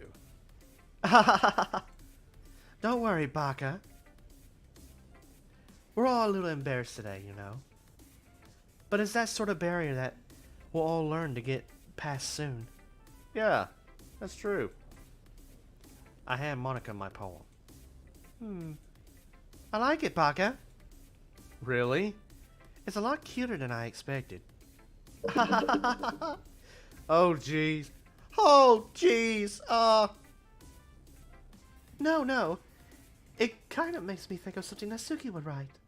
And she's a good writer, too. So take that as a compliment. Right, if you say so. Yep. By any chance, have you read anything by Shel Silverstein? Maybe a long time ago. Who the fuck is Shel Silverstein? He's famous for telling all kinds of stories in just a few simple words. His poems can be funny, endearing, or even sad. And sometimes they're only a few lines long. They might even feel like they're written for kids, but if you think about them, they can be expressive views of the world that would apply to anybody. I see. So you're saying that Natsuki is kind of like that? Sort of. Maybe she's not an expert, but you probably won't find much filler in her poems. They might be easy to write, but they're super challenging to get the meaning through. So I can see why it would be your kind of poem to explore. I'm sure I'll end up trying different things a lot. It could take a while before I feel comfortable doing this. That's okay. I'd love to see you try new things. That's the best way to find the style that suits you. Everyone else might be a little bit biased toward their own kinds of styles, but I'll always help you find what suits you the most. So don't force yourself to write the way everyone else wants you to write. It's not like you have to worry about impressing them or anything. Yeah, right. Not at all. Anyway, do you want to read my poem now? Don't worry, I'm not very good. You sound pretty confident for someone who claims to not be very good. Well, that's because I have to sound confident. That doesn't mean I always feel that way, you know? I see. Well, let's read it then. A hole in the wall. It couldn't have been me. See? Direction the spackle. Okay. See the direction the spackle. Frick. See the direction the spackle protrudes. A noisy neighbor. An angry boyfriend. I'll never know. I wasn't home. I'll peer inside for a clue. No, I can't see. I reel, blind, like a film left out in the sun. But it's too late. My retinas, already scorched with a permanent copy of the meaningless image, is just a little hole. It wasn't too bright.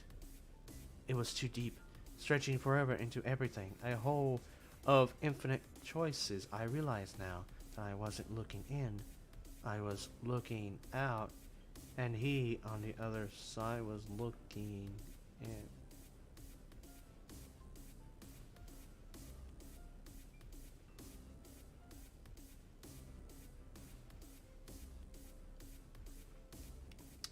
Okay, so is this supposed to be a breaking of the fourth wall here?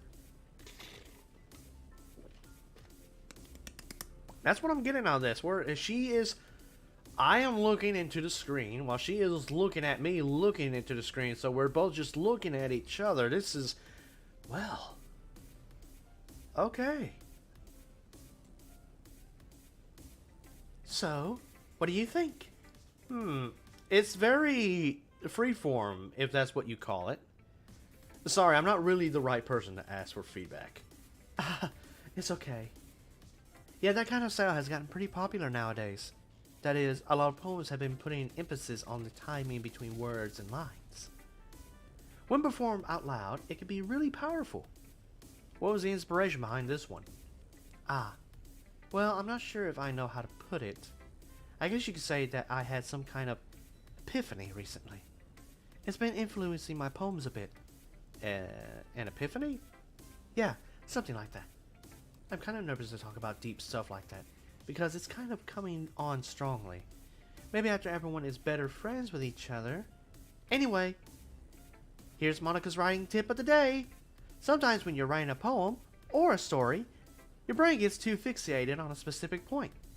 If you try hard to make it perfect, then you'll never make any progress. Just force yourself to go get something down on paper and tidy it up later. Another way to think about it is this. If you keep your pen in the same spot for too long, you'll just get a big dark puddle of ink. So just move your hand and go with the flow. That's my advice for today. Thanks for listening. Phew. I guess that's everyone.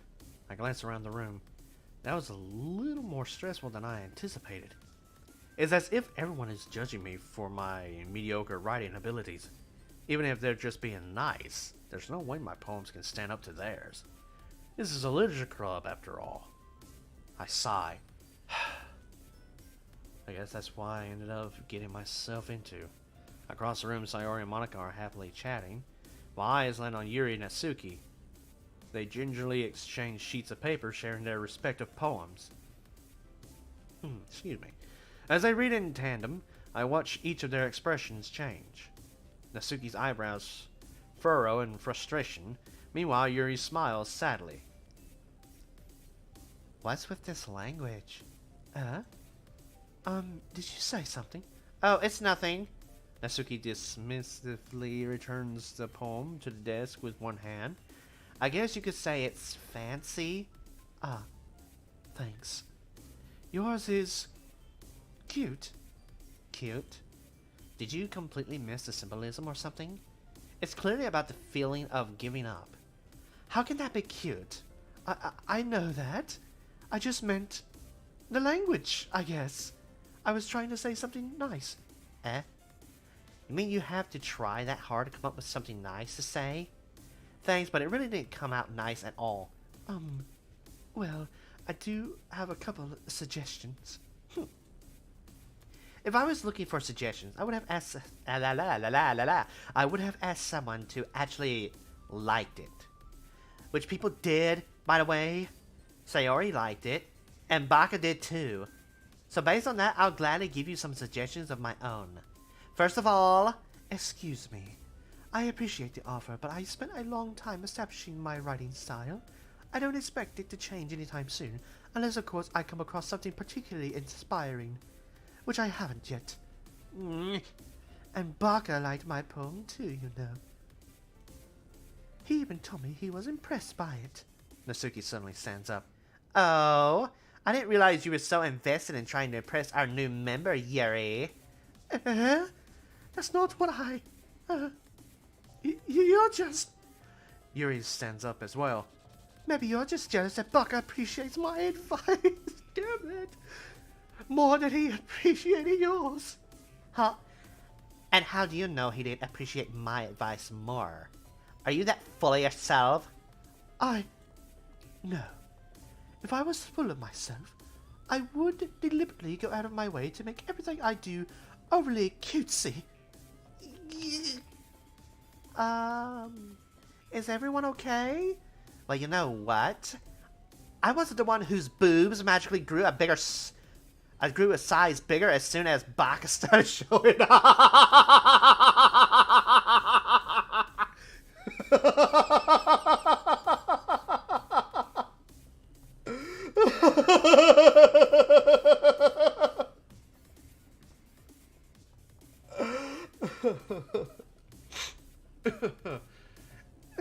Natsuki! Natsuki, that's a little... This doesn't involve you!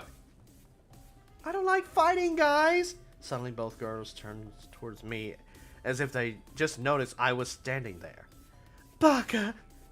She's trying to make me look bad. That's not true. She started it. If she could get over herself and learn to appreciate that simple writing is more effective, then this wouldn't have happened in the first place. What's the point of making your poems all convoluted for no reason? The meaning should jump out at the reader, not force them to have to figure it out. Help me explain that to her, Baka. Wait. There's a reason we have so many deep and expressive words in our language. It's the only way to convey complex feelings and meaning the most effectively. Avoiding them is not only unnecessarily limiting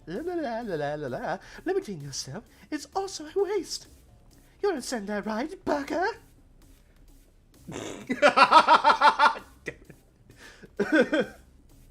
Why is this making me laugh? It's not that funny anymore, but it's making me laugh. Am I that easily amused? I am that easily amused. Why am I even asking that? I'm easily amused. Well, how did I get dragged into this in the first place? It's not like I know anything about writing, but whoever I agree with will probably think more highly of me. So of course that's going to be... Hame Sayori! We'll go with Natsuki. Yuri? You're really talented? Well... But Natsuki has a point. I think that I rack my brain in an attempt to back myself up. I think that conveying feelings with few words can be just as impressive as well. It lets the reader's imagination take over.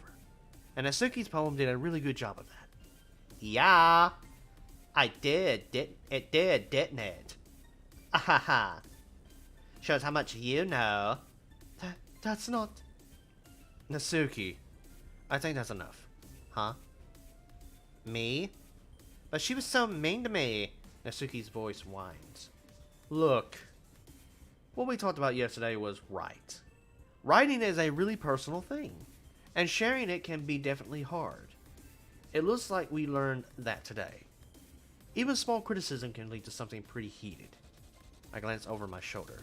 Sayori is nodding vigorously. Yeah, she's just standing over there behind me, thumbs up, just smiling and nodding. Yes, Sayori, thank you. Just, you know, just stand back there. Don't even try to come over here and try to back me up, because I'm just... At this point, I'm just pulling things out of my butt right now. Yeah, so... You don't need to feel threatened. You're a great writer, Natsuki. Natsuki's voice gets caught in surprise. Thanks for noticing.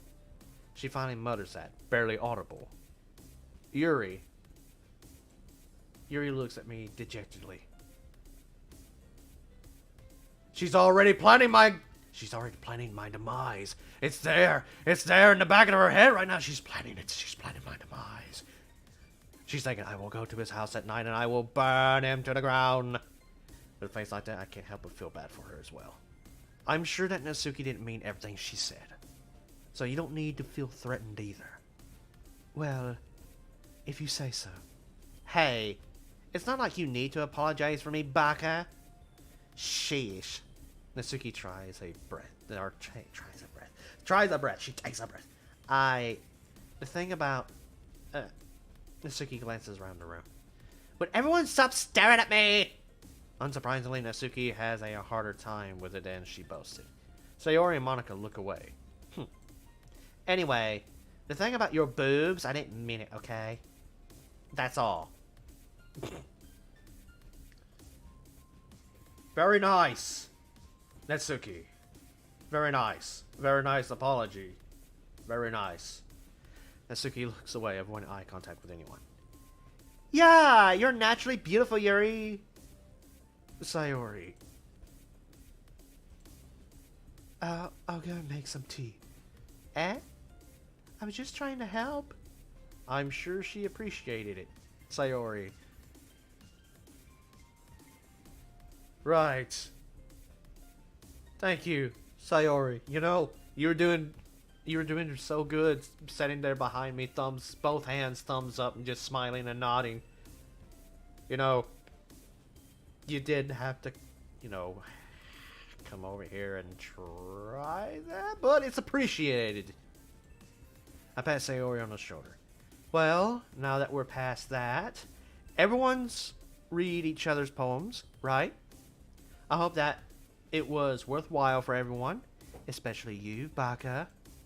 And to be honest, it's a nice change of pace from lazing around we got a little too used to.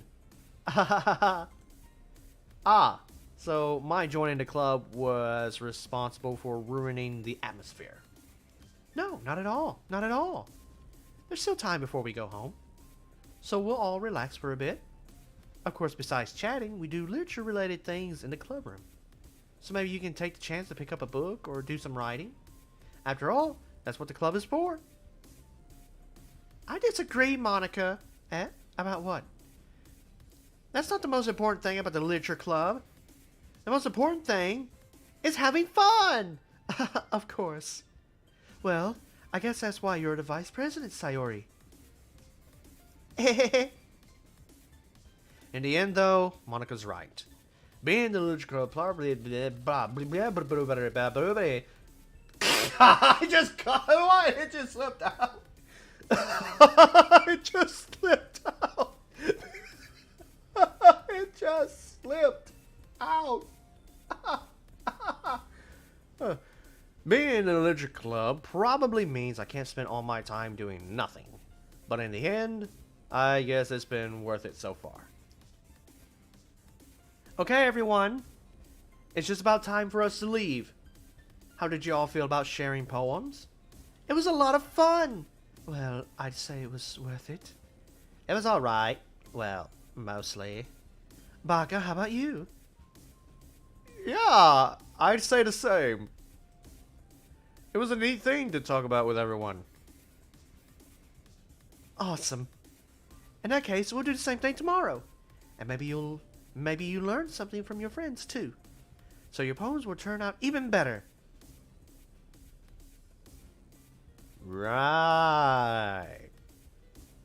I think to myself, did I learn a little more about the kinds of poems everyone likes? Within a lot, that means I can at least do a better job impressing those I want to impress. I nod to myself with newfound determination. Baka!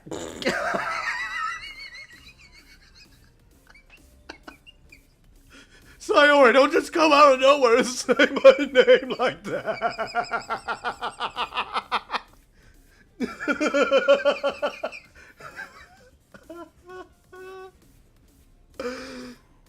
Yes?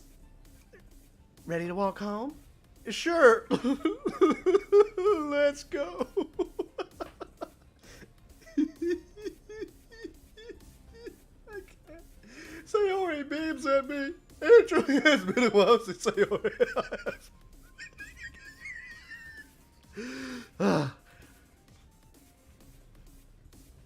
Holy crap. I can't really say I'm not enjoying it either. Sayori, about what happened earlier. Eh? What do you mean? You know, between Yuri and Natsuki, does that kind of thing happen often? No. That's really the first time I've seen them fight like that. I promise they're both wonderful people. You don't hate them, do you? No, I don't hate them. I just wanted European, that's all. I can see why they'd make good friends with you. Phew. You know, Buck, it's nice that I get to spend time with you in the club. But I think seeing you get along with everyone is what makes me the happiest. And I think everyone really likes you too. That's... Every day is going to be so much fun. It looks like Sayori still hasn't caught on to the kind of situation I'm in. Sure, being friends with everyone is nice, but... does it really need to stop there? Well, just have to see what the future holds, Sayori. I pat Sayori on the shoulder. I said that more to myself than to her, but it's easy to use Sayori as an internal monologue sometimes. Okay. Yeah. Let's do this.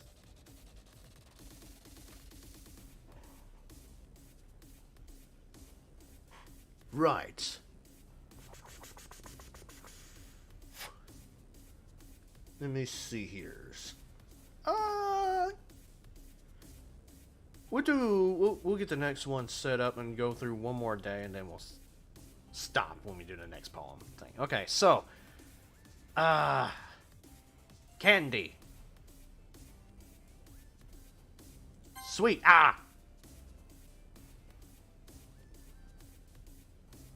flower,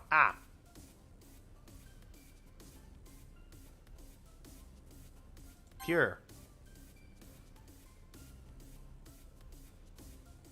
parfait, fluffy,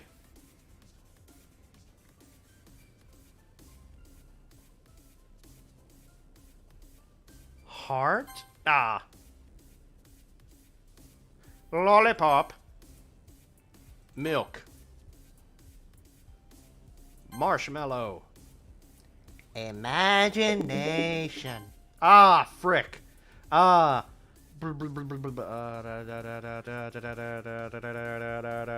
Color.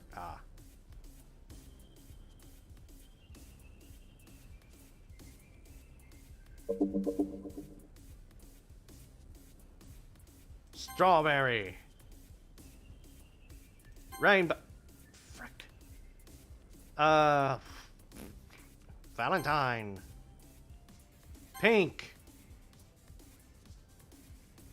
Cute. Vanilla.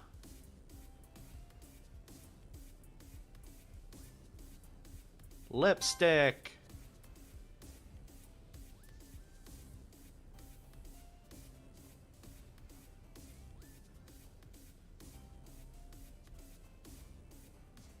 Holy crap.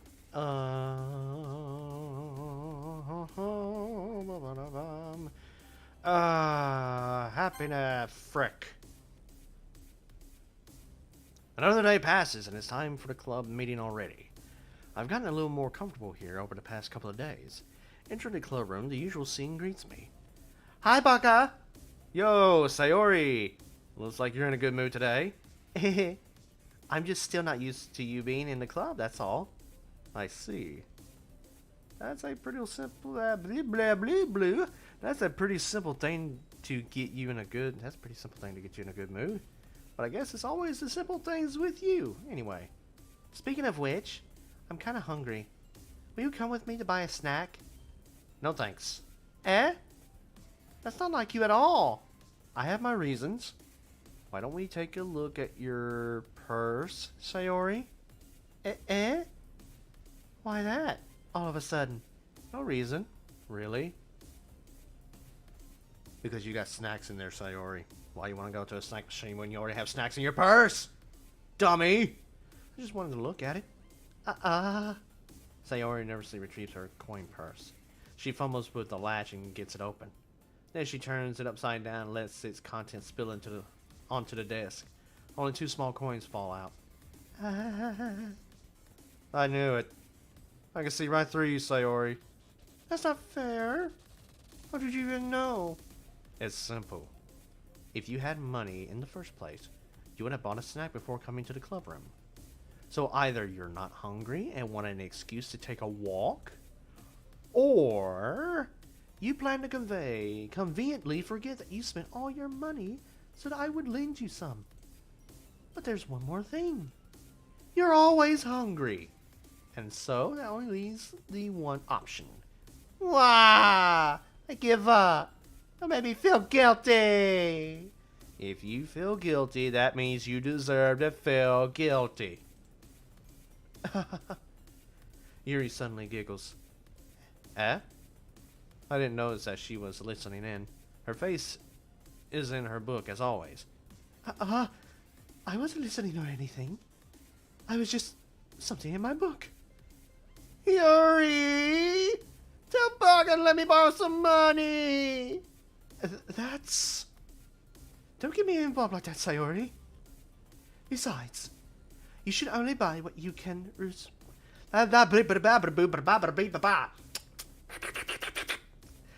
You should only buy what you can responsibly afford. And frankly, after pulling a mischievous little stunt like that, your suffering is fair enough retribution. Then I didn't mean that. I got too absorbed into my book. I really like when you speak your mind, Yuri. It doesn't happen much, but it's a fun side of you. There's no way you could think that. You were right, though. I did something bad, and now I had to accept the revolution. Retribution. That. Still, coming from you, Sayori, I guess there's a little devil inside all of us, isn't there?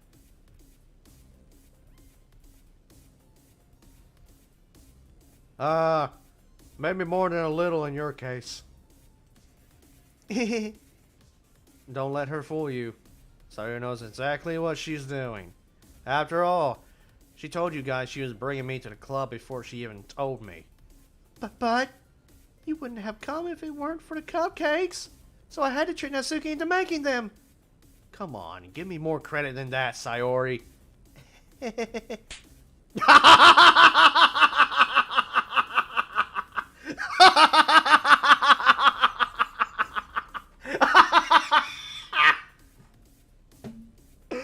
was great.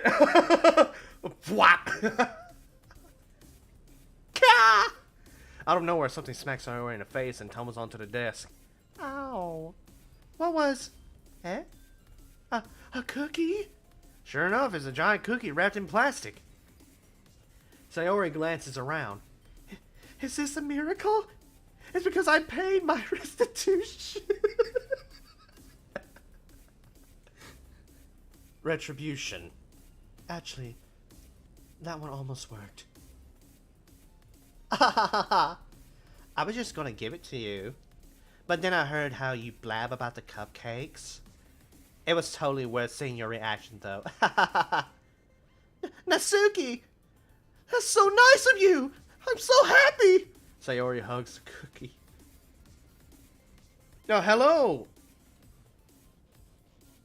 Hello, Willie. How are you? Welcome to the stream. Jeez. Just eat it. Sayori rapidly tears open the wrapper and takes a big bite. So good! Sayori suddenly clasps her hands over her mouth. I bet I hung! You're going to have a lot. Oh, you're going through a lot just over one cookie. Natsuki takes a bite of her own cookie. Yours look really good too, Natsuki. Can I try it? Jeez. Beggars can't be choosers. But yours is chocolate. Yeah, why do you think I gave you that one? Fine. See, I'm really happy that you shared this one with me. Sayori gets out of her seat and goes behind Natsuki and then wraps her arms around her. Jeez. I get it. Cookie still in hand, Natsuki reaches up to nudge Sayori off her. Sayori suddenly leans down and takes a bite out of Natsuki's cookie. Hey! I'm doing pretty good.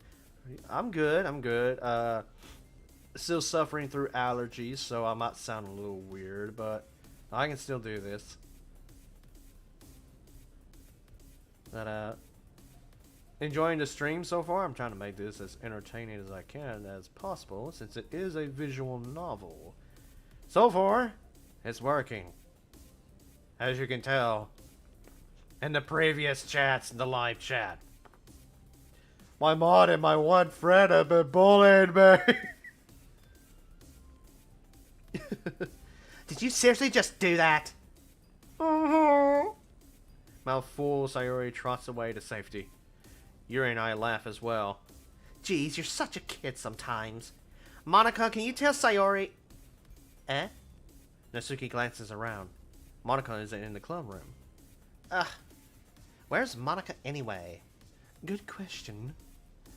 Have any of you heard anything about her being late today? Not me. Yeah, I haven't either. That's a bit unusual. I hope she's okay. Of course she's okay. She probably just has something to do today. She's pretty popular after all.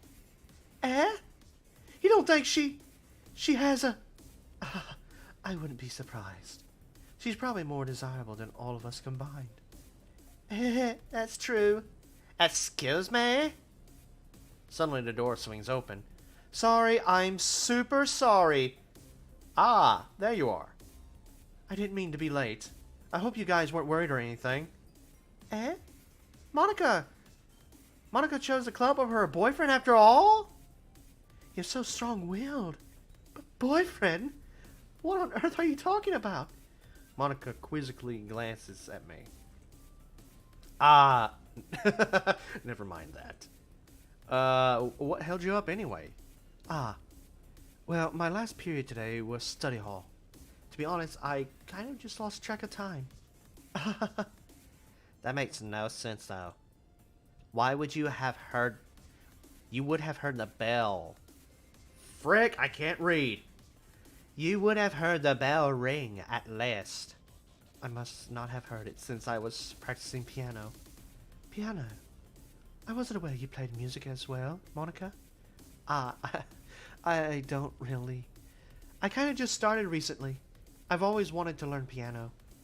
That's so cool! You should play sometime for us, Monica! That's... Monica looks at me.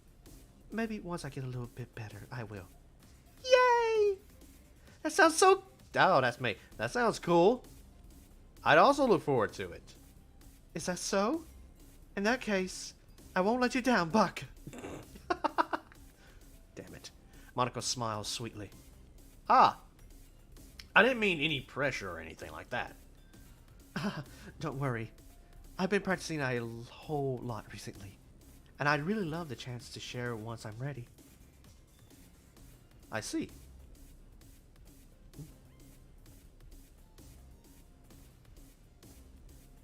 Ah, well, thank you. Thank you. I'm glad I was in your recommended. I'm glad that you decided to come watch my stream. Thank you so much for that. Thank you. I really appreciate it. Thank you so much. In that case, best of luck. Oh, wait, that was me. In that case, best of luck. Thanks. So, I didn't miss anything, did I? Not really. Except seeing Sayori get smacked in the face with a cookie. I choose to leave out Sayori's mischievous escapade. Why? Why? Why would you... I would not leave... I would not have left that out. I would have told it. Because it was funny. It sounded... That was funny. I'm sure Natsuki would end up complaining to her anyway. It looks like everyone has already settled down. Oh my. Oh dear. Sayori somehow finished her entire cookie. Yuri is back to her book and Natsuki disappeared into the closet. It was not long before Natsuki comes up to me expectantly. Yeah. Don't worry, I kept my promise. I pulled the first volume of the Parfait Girls out of my bag. Natsuki takes it from my hand and quickly turns it over, presumably to check for wrinkles. Hey, I'm not that careless. I handle manga all the time, you know. I just want to make sure. Can you blame me for being paranoid? I don't give people my manga every day, you know. That's true. I don't blame you. Well, anyway, let me put this one back. I'm gonna grab the next one, okay? Natsuki makes her way to the closet. I follow. So you're gonna tell me everything you thought, right? Where did its volume leave off again? I forget. The chapter ended when Minori and Alice found... Monica! Nasuki's voice resonated out from the inside the closet. Huh? I peer inside. All of Nasuki's books are lined up on the top shelf. Did you move my manga again? Ah, sorry. The teacher got mad at me for taking up so much space in her closet, so I had to move some stuff around and clean up a little bit. It's all still there. I had to organize it a bit. Ah! The top shelf is far above Nasuki's head. She makes a futile hop, trying to figure out how to reach her manga. Jeez. This is so inconvenient. I'm moving all these back down. There's plenty of room on these shelves. And besides, they're really pretty to look at when they're all lined up. Why would you waste that on the top shelf? Nasuki? There's a stool on the wall there. In the closet, there's a collapsible stool that was hanging on the wall. If you want, I can reach up there and hand them to you. I can get them myself. Nasuki grabs the stool from the wall and unfolds it. You think I'm too short or something? I mean... Yeah? I knew it! Now you know what? Just watch me. Nasuki hops onto the stool, which ends up being a little wobbly because of its collapsible design. Careful! I know what I'm doing! Standing on the stool, Nasuki's fingertips reach the top shelf. The stool would be enough for me to easily grab the books, but Nasuki is being stubborn, as usual. Nasuki uses her fingers to scoop one of the smaller boxes to the edge of the shelf. See? Yeah! The box suddenly tips. Nasuki barely catches it before it falls to the floor. The stool wobbles. Whoa. Losing balance, Nasuki hops off the stool. Thankfully, she was able to stay on her feet. She holds the box triumphantly. There! Having almost found Nasuki is a bit shaken up. Jeez. Don't need to prove yourself to me. There's no way you'll be able to get the bigger boxes like that. I can reach them, so just... I said I can do it. I don't want your help, okay? Okay. I'm gonna get a chance, so just hang on. Nasuki forces her way past me out of the closet. Let's see. The classroom chairs have the desk attached, so they're too inconvenient to fit into the closet. Aha! Nasuki trots over to the teacher's desk, which has a computer chair behind it. Excuse me. She rolls it on the wheels back over to the closet. Ah. Oh, thank you. Thank you. I try to give a specific voice to each character the way I think they would sound. I try to do my best. But, I'll be right back. I'm going to get me a drink of water right quick because I am out of water and I need water. So, BRB.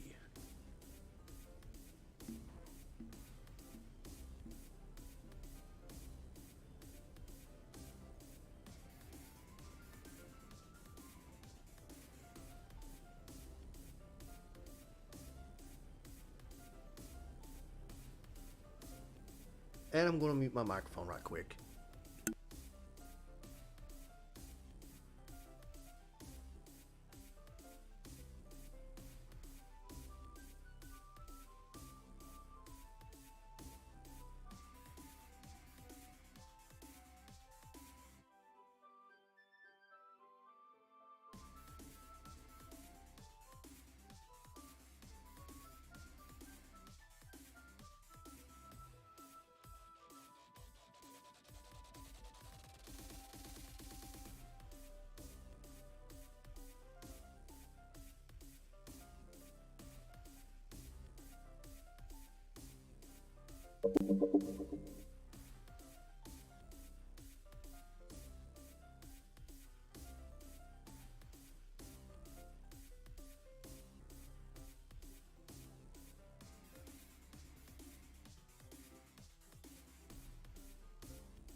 Okay, I'm back. I got me some water.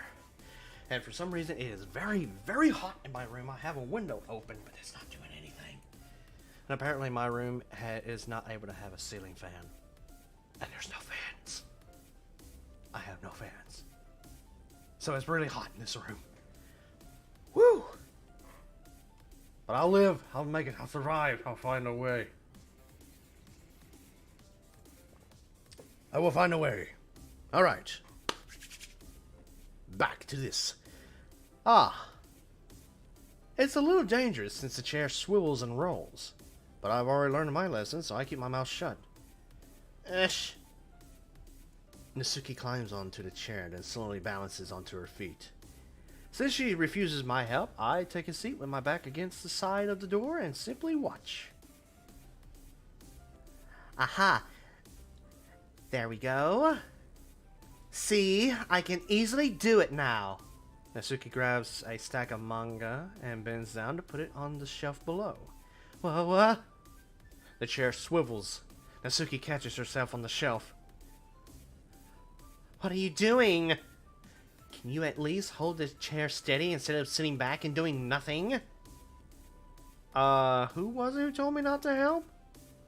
Yeah. I got you. I hold the chair while Natsuki reaches back up. I can almost see up her skirt. I forced myself to turn away. Natsuki seriously didn't think this through. When she realizes I'll be dead. Huh? Natsuki wraps her arms around the Parfait Girls box set. Easily the largest one on the shelf. Heavy. Damn it! Why does it always get me? Hey, Baka. I don't think I can bend down without falling. Hurry up and take this one. Eh? But then I have to let go of the chair. That's fine. Just for a second. Hurry up. Alright. Let me just stand up. I slowly release my grip from the chair. What do you mean, stand up? Natsuki looks down at me. Why are you all the way back? Eh? Natsuki looks like she just suddenly realized something. But she'll lose her balance if she moves. Natsuki, the box. Well, what are you looking at? You're trying to look at my... Natsuki's legs shake. I was just... Natsuki, don't try to move. Just give me the box. You perv! You set me up! Go away! Get out! But... I'll do it myself! The chair suddenly swivels beneath Natsuki's feet. Natsuki! Yeah! The scene turns to chaos in a split second. The chair flies right under Natsuki's feet. Frantically, I try to catch her. The box topples out of her hands and the books go flying. I got you!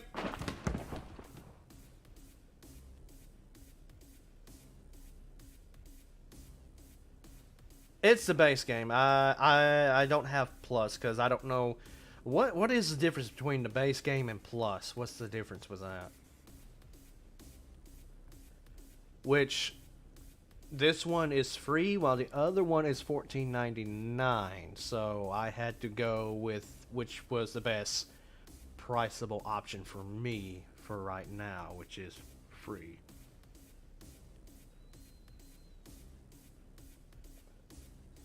So, like, what is the difference between Doki Doki Literature Club and Doki Doki Literature Club Plus?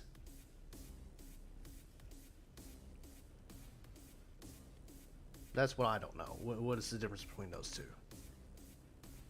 The full force of Natsuki's body against me throws me to the ground. A whole bunch of books pelt me in the face.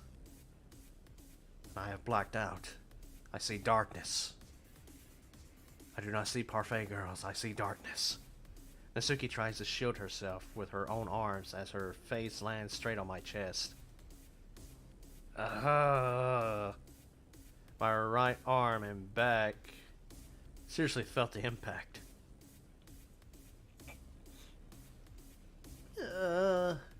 Slowly Natsuki comes to her senses. Ugh. She presses her arms straight into me to prop herself up. Eh? Natsuki seems to realize that's not the floor that's beneath her. Gross, gross! A fist pounds into my chest. Natsuki didn't know hoists herself to her feet. What were you thinking? You sicko! Everything okay over there? I heard a loud noise. Monica suddenly peers in. Monica! See what happens when you put the manga on the top shelf? Why are you trying to kill your club members or something? Jeez. Sorry.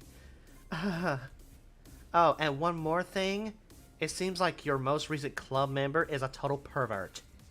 So I hope you're happy. I didn't. Somehow it's impossible for me to explain the whole bizarre situation to Monica. I didn't do anything, I swear. I know. Don't worry. Monica says that quietly to me. Looks like I'm off the hook. Oh no. Eh? I look down. Natsuki is kneeling on the floor holding one of the books that are scattered all over the floor. There's a large diagonal crease along the page that she's desperately trying to smooth out. Ah, it must have landed on the page. Natsuki tries a bit more to fix the crease, but she can't get it out. Suddenly she gives up and slams the book shut and then throws it to the floor. Excuse me.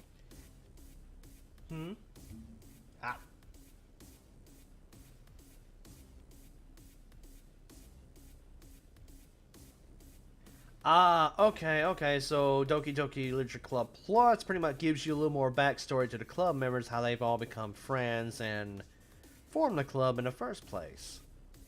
As well as additional additional side stories. Okay, well, interesting.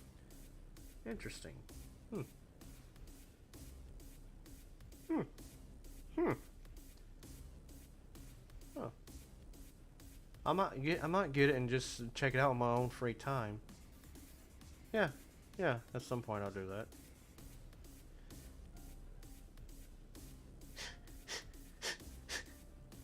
Natsuki, are you... No. Natsuki's voice squeaks. I see tears on her face. I'll help get the crease out, okay? It's partially my fault, so... Natsuki shakes her head, still looking down. No. I don't even care that much. I'm just having a really bad day today. Natsuki sobs again. I didn't mean to take it out on you. I really didn't mean to. It's fine. Is there anything you want to talk about? Natsuki shakes her head. Just every day is so hard. I just want to come to the club and... Natsuki falls silent again. I can't press her, so I can only do what I know how to do. Alright. Well, I'll help clean this up. And I'll move the rest of your manga for you. I pick up volume 2 of Parfait Girls. Well, we'll set this one to the side. This will help cheer you up a bit, right?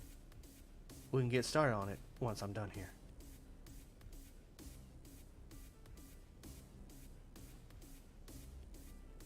You don't, no.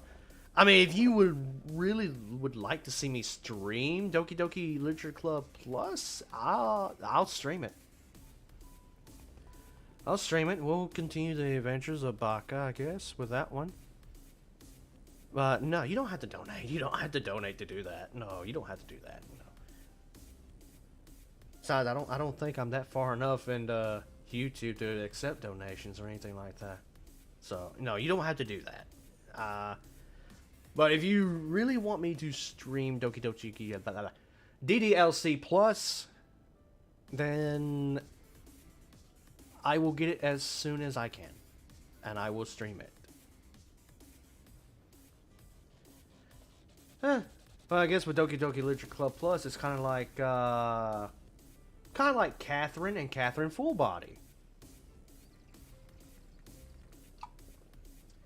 Because when I had my PlayStation 4, I was doing videos of Catherine Full Body, and I got it all the way up to the last mission, the last puzzles you had to do.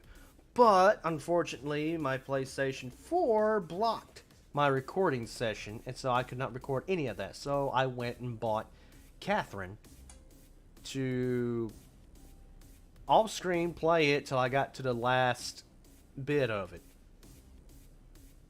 To pretty much record my session of solving the puzzles to go up against the last boss, I guess. And then I would go and solve it on the PlayStation version to see how it would have ended, if it would let me record that part. But unfortunately, as a lot of people know, because I've said this a lot, my PlayStation got zapped because I did not have it plugged up into a surge protector. So my PlayStation 4 was no more, and I had to get rid of all my PlayStation 4 games, unfortunately. But I am glad I got my PC now.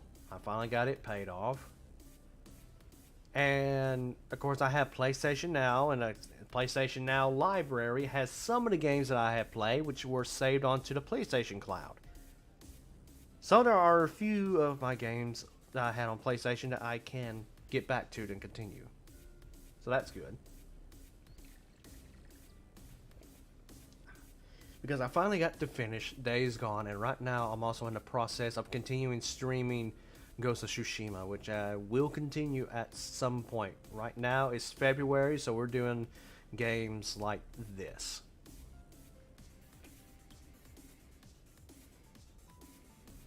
Which I probably won't do too much of Psyche no Sutoka? Psyche Sutoka? I can't remember how you pronounce it, but I won't do too many streams of that one, since it's pretty much the same thing, but it's just different difficulties. That's all it is. But I will do more of Sucker for Love First Date, and of course of this one, and I guess I will also do the other version of this that has more added game content to it. So yeah. So yes, I will continue to do this, and at some point I will do Doki Doki Literature Club Plus.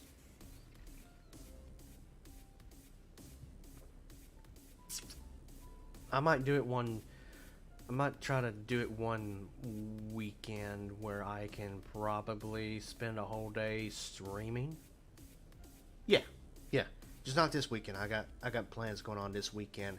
And Saturday nights I usually try to do movie night on my Discord. Which, if you're interested in joining my Discord server, the link is in the description below, and give me a second and I will post a link in the chat. Just give me 1 second here. Go away. Boop.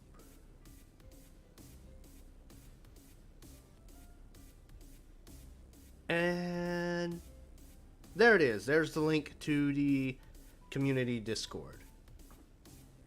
All I ask is if you decide to join, please stop by the rules and look them over and hit the thumbs up. And then if you would like a role, just go to the roles section and just click on the options that I have for roles. Stretch real quick. Oh yeah, that feels so good. Oh. Woo! Alright. So, let's continue with Doki Doki Literature Club. Natsuki looks up with her glossy eyes. Her lips quiver. You're really nice to me. Eh? That sounds really strange coming from Natsuki. I didn't expect it at all. Well, I'm just treating you like a friend, you know? Natsuki lowers her head and stifles another sob. I'm not sure what happened to her today, but being nice is the least I could do. The next couple of minutes are silent between us as I begin gathering the scattered books. I make sure to slip them into the box in their correct order. After a little bit, Natsuki starts helping. It isn't long before we're done, and I hoist the box onto the shelf where Natsuki wanted to put it. Then I get on the stool and quickly finish moving the rest of her books from the top shelf. Alright. That should do it. I hop off the stool. Natsuki averts her gaze. Thanks. No problem. It's nothing. Natsuki is holding the volume I set aside in her hands. Alright. I'm ready. Good. Even if you weren't, I'd make you anyway. You're taking responsibility for what you said. The thing about cheering me up, if you insist. We sit in the same spot as last time, and I open the second volume. Natsuki's mood quickly improves, laughing and pointing things out to me.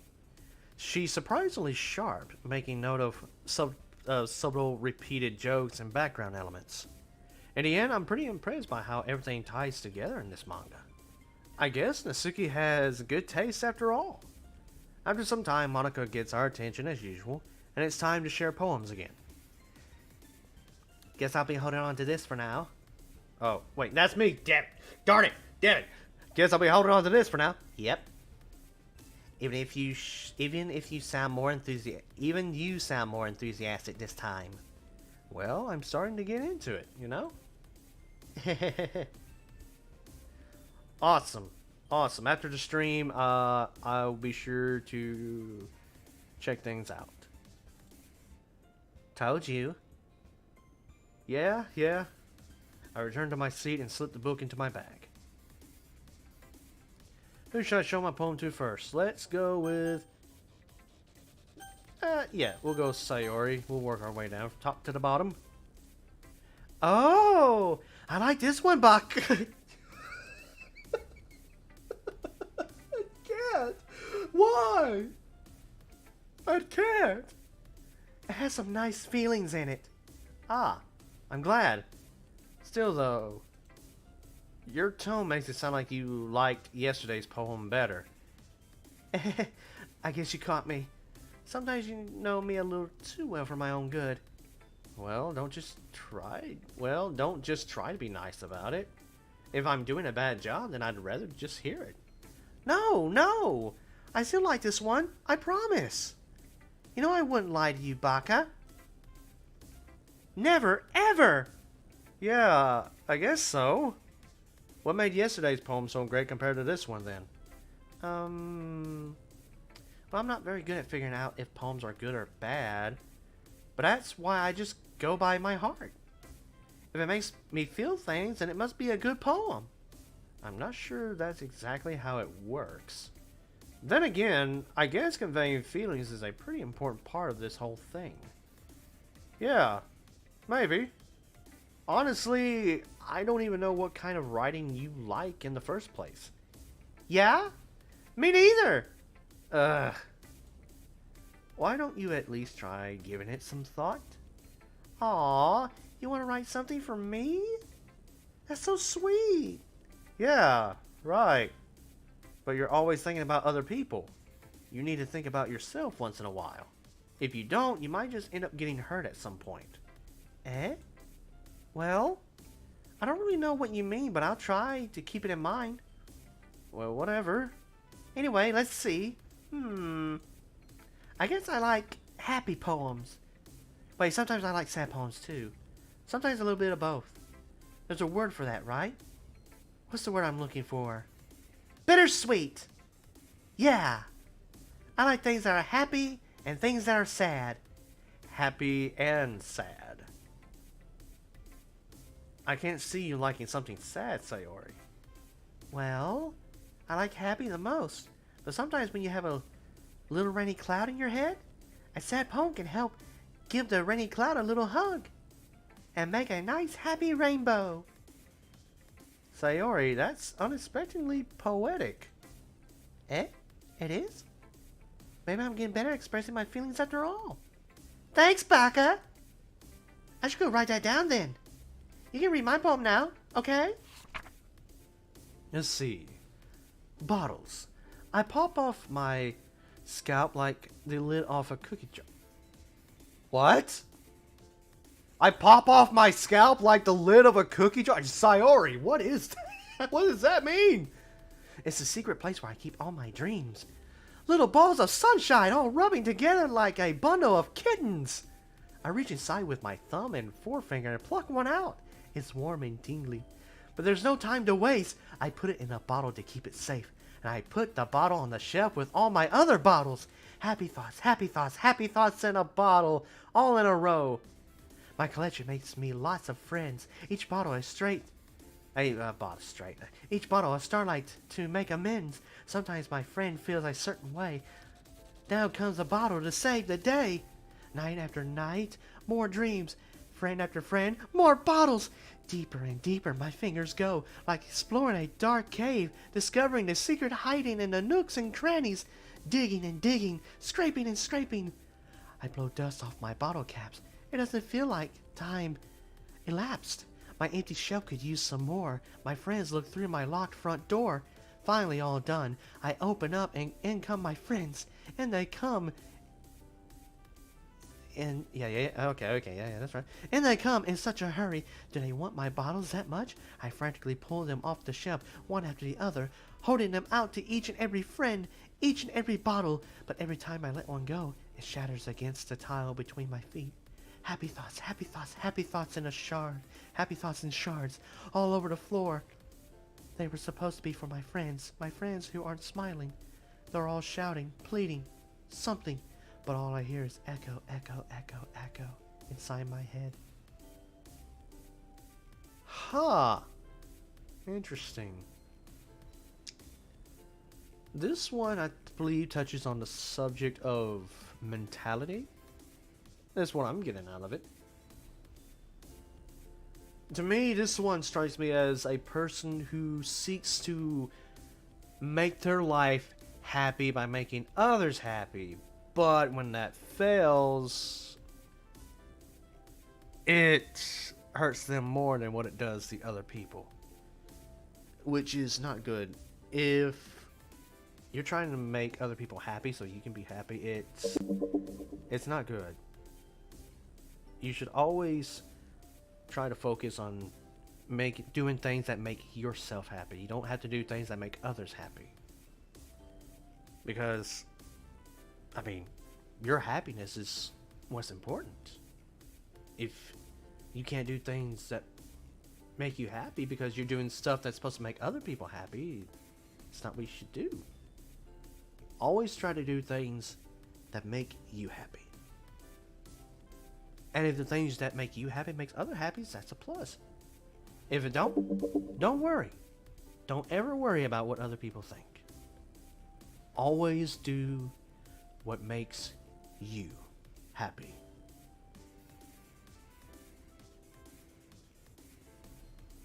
That is my inner PBS talking. Which is not bad. Not bad. Not bad. But it's also true. I've been told that a lot when I was a kid growing up. So I am speaking from my own experience. Do the things that make you happy. Always remember that. Because that is one of the many best advices I've ever gotten. So don't forget. Do the things that make you happy. Holy crap. Sayori, did you really write this? Of course I did. Didn't I tell you yesterday I was going to write the best poem ever? Yeah, but I mean, I didn't expect something like this coming from you. Monica taught me a whole lot. And I've been really in touch with my feelings recently. I see that. It's almost kind of creepy. Creepy? Well, not exactly. Maybe because I'm so used to you being cheerful. Well, never mind. I'm thinking too hard about it. The point is, it came out good. So you should be proud of it. Aw, thanks. I feel like I was meant to express myself this way. It even helps me understand my own feelings a little bit better.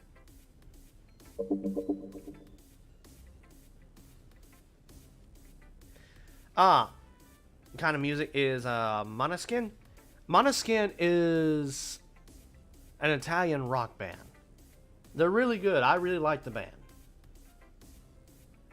Funny enough, where I heard their music was from TikTok. I was just scrolling through TikTok and I found this one, and it was one of their songs called is it Supermodel? Yeah, it's Supermodel.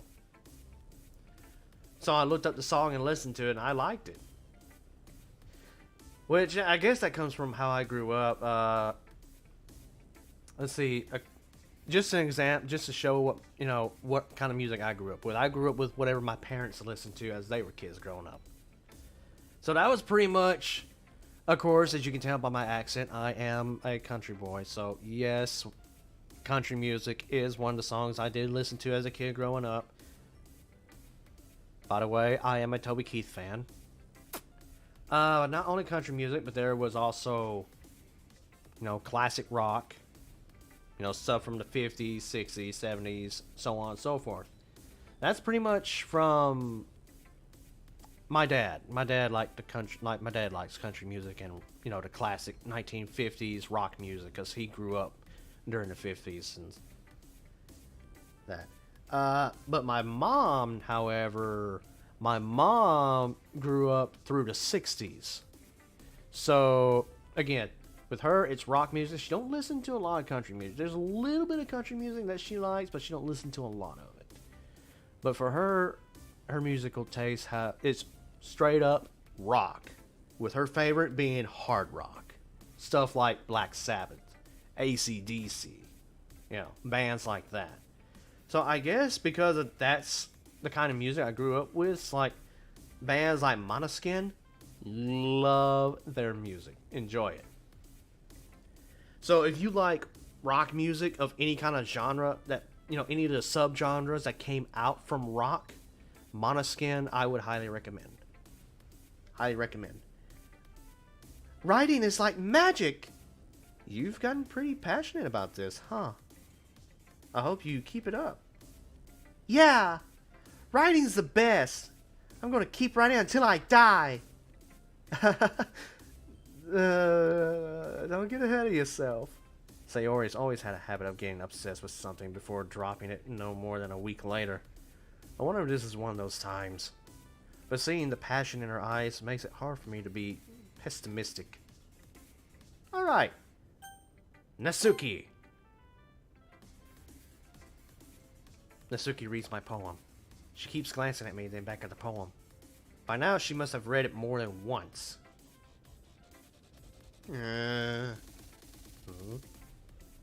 Is it that bad? No, it's not. It's good. It's really good, okay? There, I said it. Ugh, this wasn't supposed to happen at all. Why can't you just be bad at this? My poems are supposed to impress you, not the other way around. You're trying to impress me? Obviously. You think I'd let you enjoy Yuri's writing more than mine? Give me a break. Well, in that case, what's the problem with me trying to impress you? I'll tell you, Natsuki's face freezes, like she just realized something. You're trying to impress me?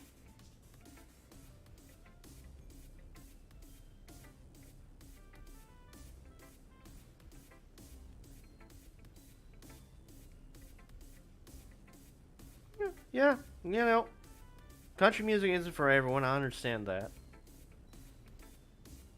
Like I said, I don't listen to a lot of country music. I don't listen to any of today's country music because, to my opinion, when Jason Aldean came out with Dirt Road Anthem, I absolutely hated it because, as far as I know, Jason Aldean may have started country rap, and to me, country rap just sounds like just awful. I hate country rap. It don't sound good. To me, it don't sound good. So, a lot of country music today I don't listen to. Like when people go and talk about, what's this guy's name? Morgan, is it Morgan Wallen? Is that it? I don't know. I don't even know who I'm talking about. It's just this country music star who everyone's been talking about here recently. And they're like, do you like him? Like, who? Who are you talking about? Don't you listen to country music? Ah! I listen to the country music that I grew up and that I like. But even then, I don't really listen to it that much. I guess you can say I've kind of just stuck with rock, pretty much. I listen to more rock music. With that said, at some point I need to get back and learn how to play the guitar. And also trying to go into singing lessons as well. Since you've gone into the music part of the Discord, you probably have seen a couple of the videos I posted of me singing. Which I've been told by a friend of mine, the second one is not the best, the first one's better. I don't know. But it is what it is. I keep practicing, but I haven't done it lately because of allergies. It messes with my throat and my vocal cords, so I'm not been practicing singing here lately, but which is fine, you know. Break is good. Natsuki vigorously scans her eyes over my poem one more time. Then the poem slips out of her hands and flutters to the floor. I had to use the bathroom. Red-faced Natsuki quickly walks out the room. Hey, Baka? Did you do something to Natsuki? I just saw her rush out like that. You didn't do anything terrible, did you? No! What? No! No! What? No! Me? No! What? No. Me? Never. No. Nah. I just told her that my voice gets caught in my throat. There's no way I could tell Monika that I'm trying to impress Natsuki. Monika sees the poem laying on the floor and swiftly picks it up. She reads it. She reads through it, her smile not fading from her face. I see. You wrote this for Natsuki, didn't you? I mean, not really. In fact, didn't she like your poem a lot the other day too? I'm surprised you know her taste so well already. Are you sure you're not cheating, Baka? Cheating? What do you mean by that? Never mind. I'm just kidding. I didn't understand Monika's joke at all. Oh my gosh. Oh my gosh, she knows. She knows I already know. I already know these characters.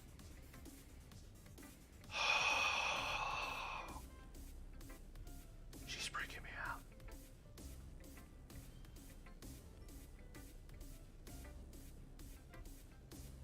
Okay, yeah, that's fine. That's fine, yeah. I've been really wanting to play this for a while, and I'm glad I'm finally doing it. Huh. Anyway, how do you think Natsuki feels about you? Oh, you don't need to answer that. It was just something for you to think about. Hey! Natsuki comes up and snatches the poem out of Monika's hand. Neither of us had noticed her re-enter the classroom. Did you read this, Monika? Oh, of course. I liked it. Ugh. You should really stop reading things that aren't for you, you know. You have a bad habit of doing that. Eh? But Baka wrote this poem, and we're supposed to share it with everyone, right? Natsuki freezes. She apparently forgot that the poem is technically for everyone to read. Okay, well, I think Baka is done sharing this poem with everyone. It's not like anyone would want to read this anyway. In fact, I'm just going to hold on to this. If you insist. What? Why are you looking at me like that? Like what? Never mind. Natsuki? I'll give you the poem, but that's still not very fair to Yuri. She hasn't gotten to read it yet. So what? Well, I guess Baka is right, Nasuki. It's not fair if you don't let everyone finish reading it. Fine. Nasuki returns my poem. It's not like she's going to like it, though. Anyway, read my poem now. And no, I won't let you keep it. This is my only copy. I really wish I could have kept my poem. The first poem I had to write in my English class. I really wish I could have kept it. I should have made a copy. It was so good. I tried to rewrite it by memory. It's okay. It didn't come out as good as the first original, which I'll probably never get that back. Oh, well, I did rewrite it. It still has the same beginning lines and the same ending lines. So I remember that because, well, yeah, I borrowed a couple lines from Shakespeare. Amy likes spiders. You know what I heard about Amy? Amy likes spiders. Icky, wriggly, hairy, ugly spiders. That's why I'm not friends with her. Amy has a cute singing voice. I heard her singing my favorite love song. Every time she sang the chorus, my heart would pound to the rhythm of the words, but she likes spiders. That's why I'm not friends with her. One time I hurt my leg really bad. Amy helped me up and took me to the nurse.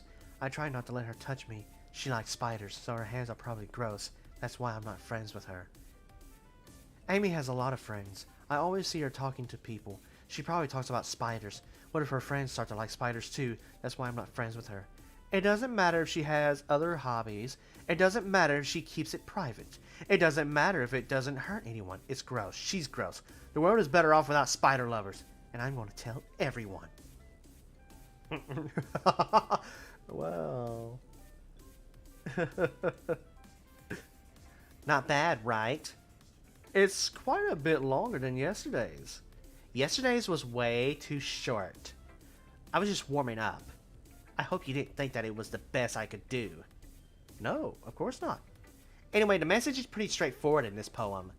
I doubt I had to explain it. Sometimes you can explain complicated issues with much simpler analogies. Analogies? I don't know. And it helps people realize how stupid they're being. Like, anyone would agree that the subject of this poem is an ignorant jerk. Do you know people like that? Of course. It's about how everyone thinks That doesn't matter. It can be about anything. I wrote it to be easy to relate to. Everyone has some kind of weird hobby or a guilty pleasure. Something that you're afraid if people find out, they'd make fun of you or think less of you. But that just makes people stupid. Who cares what someone likes as long as they're not hurting anyone and it makes them happy? I think people really need to learn to respect others for liking weird things. Well, you're definitely right. At least I can relate to that. And I'm sure a lot of other people can too. You know, I'm glad that you can appreciate this kind of writing. I mean, I know I was, like, talking about that yesterday, but I've been enjoying sharing my writing with you, so consider yourself lucky, okay? Well, thanks for being honest. What's that supposed to mean? I'm always honest. Jeez. Just look forward to tomorrow too, okay? Alright, I will. Alright. Next is Yuri.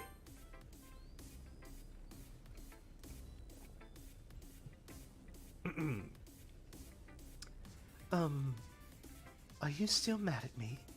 Eh? For disrespecting Natsuki yesterday? Because reading this poem, now I know why you got mad at me. Because you prefer her writing over mine. That's not really true. Meaning when I disrespected her, I disrespected you too. Didn't I? Oh no. Yuri, you might be reading into this a little too much. How could I be so stupid? I always let these things happen. Whenever I think before I speak, I just come off as awkward and unlikable. But if I speak without thinking, the things I want to keep inside come out and people hate me. So please, don't force yourself to be around me. I know this is what Monica wants. But if it's not fair to you when you could be enjoying your time with Natsuki and Sayori. Yuri. Please. It makes it easier for me if you don't express any concern. Besides, I have my books with me. That's all I need. Yuri smiles sadly and puts her head down on her desk. I'm frustrated. I don't hate her, but it's as if she's not capable of listening to me over her own thoughts. I sigh to myself. All I can do is accept that that's how she is. If she wants to be left alone, then I have no choice but to abide by that request. Monica. Hi again, Baka. That was kind of silly with Natsuki earlier, wasn't it? I'm glad the two of you have been getting along so well. That's one way of putting it. Anyway, I already read your poem, so you can go ahead and read mine now. I like the way this one turned out, so I hope you do too. Save me. The colors, they won't stop. Bright, beautiful colors. Flashing, expanding, piercing. Red, green, blue. An endless cacophony of meaningless noise. The noise, it won't stop. Violent, grating waveforms. Squeaking, screeching, piercing. Sine, cosine, tangent. Like playing a chalkboard on a turntable. Like playing a vinyl on a pizza crust. An endless poem of meaningless. Load me.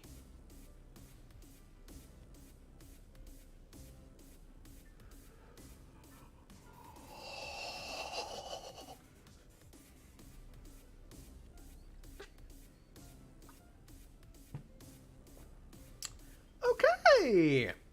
I am deeply concerned now.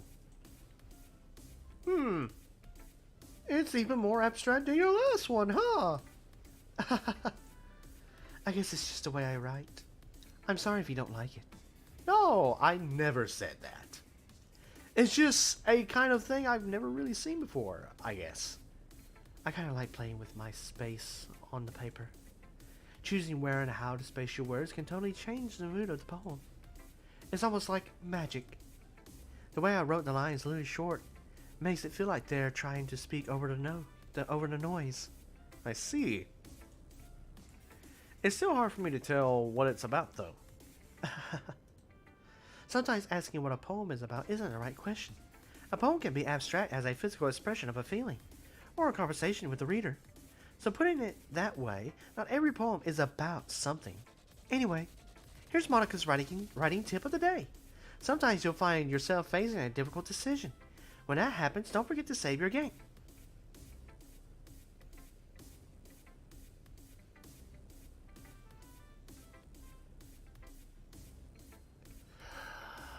I'm not liking this. I'm not liking this.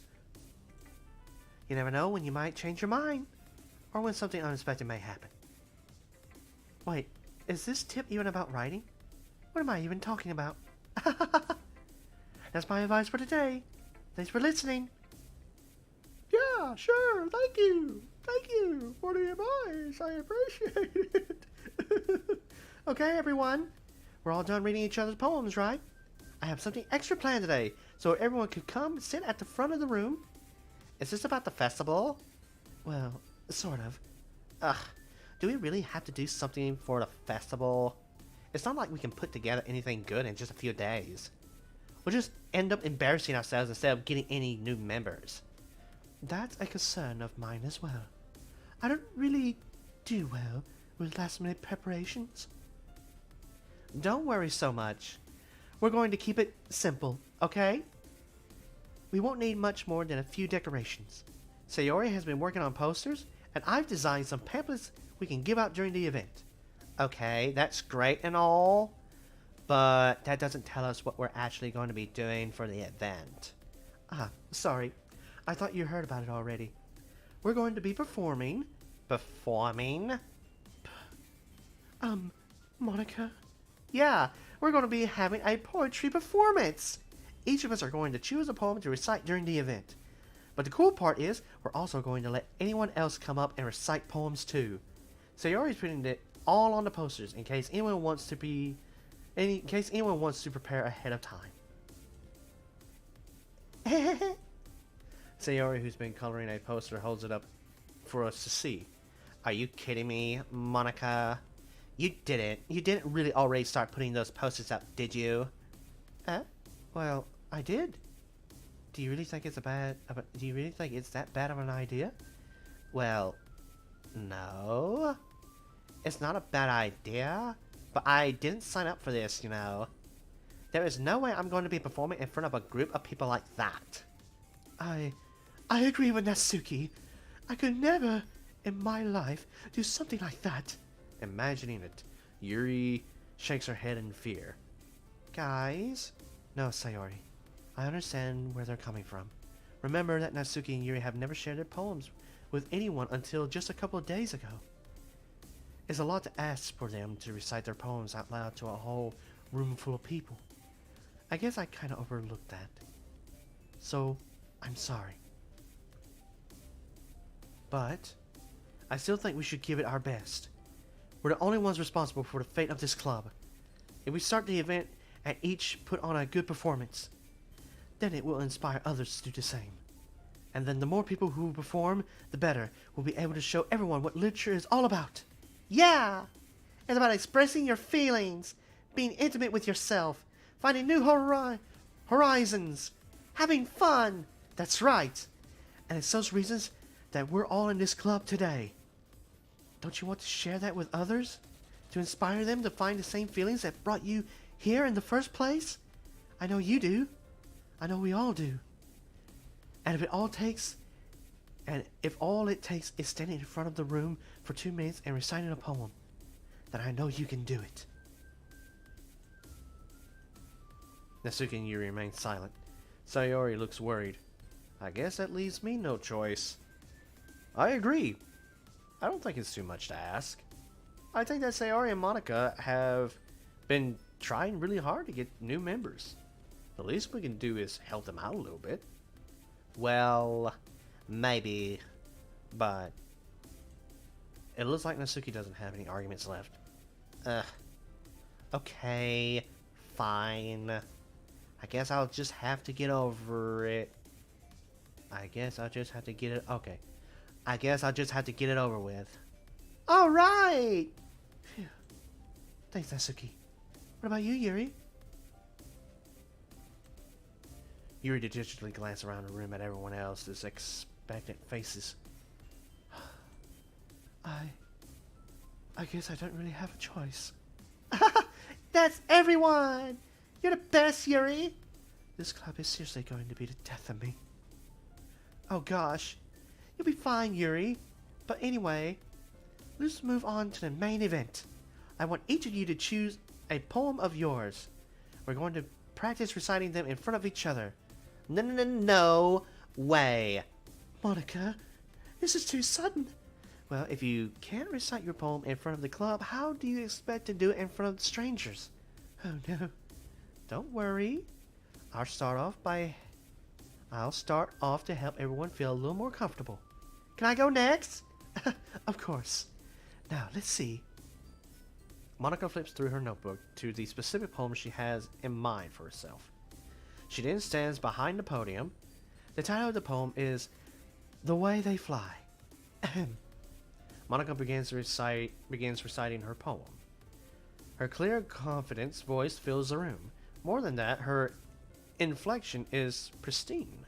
She knows exactly how to apply emotion behind each line she recites, bringing the words to life. Is this something she's done before, or is she simply a natural? I glance around me. Everyone has their eyes on Monica. Sayori looks amazed. Yuri has an intense expression on her face that I don't understand. Finally, Monica finishes the She finishes reciting her poem. The four of us applaud. Monica takes a breath and smiles. That was so good, Monica. Thank you very much. I was just hoping to set a good example. Are you ready to go next, Sayori? I'll go next. What? You're inspired up all of a sudden. Yuri clutches a sheet of paper between her hands and stands up. Keeping her head down, she walks quickly over to the podium. This poem is called... Yuri anxiously glances at each of us. You can do it, Yuri! It's called After Image of a Crimson Eye. Yuri's voice shakes as she starts reciting the poem. Just a moment ago, she practically refused to do this. Why is she suddenly putting in so much effort? As Yuri gets past the first couple of lines, her voice changes. It's almost like what happened when Yuri gets absorbed into her books. Her quivering words transform into sharp syllables of a fierce and confident woman. The poem is full of twists and turns and its structure that she enunciates with perfect timing. This must be a rare glimpse into the whirling fire Yuri keeps concealed inside her head. Suddenly she's finished. Everyone is stunned. Yuri snaps back into reality and glances around her, as if she bewildered even herself. It's up to me to save this situation. I'm the first to start applauding. Everyone joins me afterward, and we give Yuri the recognition she deserves. It's not that we didn't want to applaud for her, but we were caught so off guard that we must have forgotten. As we applaud, Yuri holds the poem to her chest and rushes back into her seat. Yuri, that was really good. Thank you for sharing. Looks like Yuri is down for the count. Okay, I guess I'm next then. Sayori hops out of her chair and cheerfully walks to the podium. This one's called My Meadow. Sorry, I giggled. Sayori. It's a lot harder than I thought. How did you guys do so easily? Try not to think of it like you're reciting to the other people. Imagine you're reciting it to yourself, like in front of a mirror, or in your own head. It's your poem, so it'll come out the best that way. I see. Okay then. Sayori begins her poem. Somehow it feels like her soft voice was made as a perfect match. The poem isn't aimlessly cheery like Sayori is. It's serene and bittersweet. If I were to read this on paper, I probably wouldn't think much of it. But hearing it come from Sayori's voice almost gives it a whole new meaning. Maybe this is what Sayori meant when she says she likes my poems. It's like I get to reach more deeply into someone I thought I knew through and through. Sayori finishes, and we applaud. I did it! Good job, Sayori! Even Baka liked it.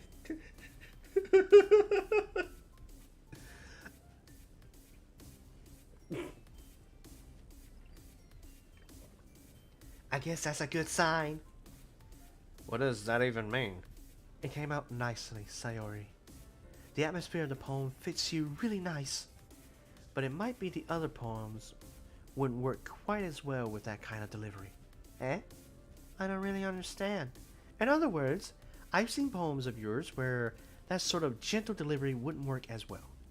They might need a little more focus behind them, depending on what you're reading. Oh, I know what you mean. Well, I've been practicing that kind of thing. It's just embarrassing to do in front of everyone. The next time, I'm going to make you pick a poem that challenges you a little more. We don't have that much time before the festival, you know. Okay. Now, who's next? Natsuki? Don't make me go before Baka. It's not like I can compare to you guys anyway. Might as well let Baka lower everyone's standards a little more before I have to do it. Natsuki? It's fine. I might as well get it over with. But it's not like I have much of a selection of what to read. I'll just have to go with what I wrote for today. I stand up and step in front of the podium. Everyone has their eyes on me, making me feel terribly awkward, as they're all standing from tallest to shortest, also from biggest to smallest. I very much appreciate this. Yes. Right. Oh dear. What was I doing? Yes, I recite my poem. Since I'm not exactly confident in my own writing, it's hard to put every energy into it. Despite that, once I finish, I receive applause anyway. Sorry, I'm not really good as everyone else. Don't worry about it so much. I think it's less about your abilities and more about your lack of confidence in your writing. That's something that'll improve over time, though. Yeah. Maybe. Alright then. That just leaves you, Natsuki. Yeah. I'm going. Natsuki begrudgingly gets out of her seat and makes her way to the podium. The poem is called... It's called... Why are you all looking at me? Because you're presenting... Anyway, the poem is called Jump. Natsuki takes a breath. Once she starts reciting the poem, her sour attitude disappears a little. While she's still a little unenthused, her poem has a rhythm and rhyme to it. Excuse me. It's Natsuki's trademark style, and it works surprisingly well when spoken aloud. The words feel like they bounce up and down as if giving life to the poem. Is that a Markiplier? Yes, it is a Markiplier reference because when Markiplier did his playthrough with this way back when, I watched it, and I also watched one of the people who does animations of Markipliers, and I kind of like what they did with it. So yes, that is a Markiplier reference. Because Markiplier is very hilarious. Love the man. He does really good videos. Let's see. Natsuki finishes and everyone applauds. She hops back to her seat. That wasn't so bad, was it? Easy for you to say. You'd better not make me do that again. Well, do you at least feel prepared enough to recite a poem in front of other people? I mean, doing it in front of other people will be way easier. I can put on whatever face I want for other people, but when it's just my friends, it's just embarrassing. That's a surprise, Natsuki. I think it would be the other way around for me. Well, that's just how it is, so... Well, I guess in that case, you won't have much to worry about for the festival. That said, I want to thank everyone for coming through. It might be hard, but I hope that you all have an idea of what it's like now. Make sure you pick a poem and get enough practice before the festival, okay? I'll be making pamphlets, so let me know ahead of time what you'll be reciting. Jeez. I should probably find some other poem to recite instead. That's fine too. It doesn't have to be your own. I'm already pleasantly surprised that you're putting in all this effort for the club. It makes me really happy. Yeah, no problem, yeah. Okay, everyone. I think that's about it for today. I know the festival's coming up, but let's try to write poems for tomorrow as well. It's been working out really nicely so far, so I'd like to continue that. As for the festival, we'll finish planning tomorrow, and then we'll have the weekend to prepare. Monday's the big day. I can't wait! I can do this. I can do this. Alright. I stand up. There's no way I'll be able to find the same enthusiasm as Sayori and Monica, but I'll do my best to get through it. If it's for the sake of the club and impressing Monica, then I'll have to do my best. Ready to go, Sayori? Yep. Look at you two, always going home together like that. It's kind of adorable, isn't it? Jeez, guys. Don't make this such a big deal out of it. It must be a little nice, though. Well, how am I supposed to respond to that? It's okay, Baka. You don't have to say it. Whatever. Let's go already. I walk home with Sayori once more. Even though it's only been a few days, a lot of things have already changed. But today, Sayori is being a little quieter than usual on the way home. Hey, Sayori? Sorry, I was spacing out. Ah, no wonder. I was thinking about something from earlier. I like how we get to... I mean, Sayori fumbles with her words.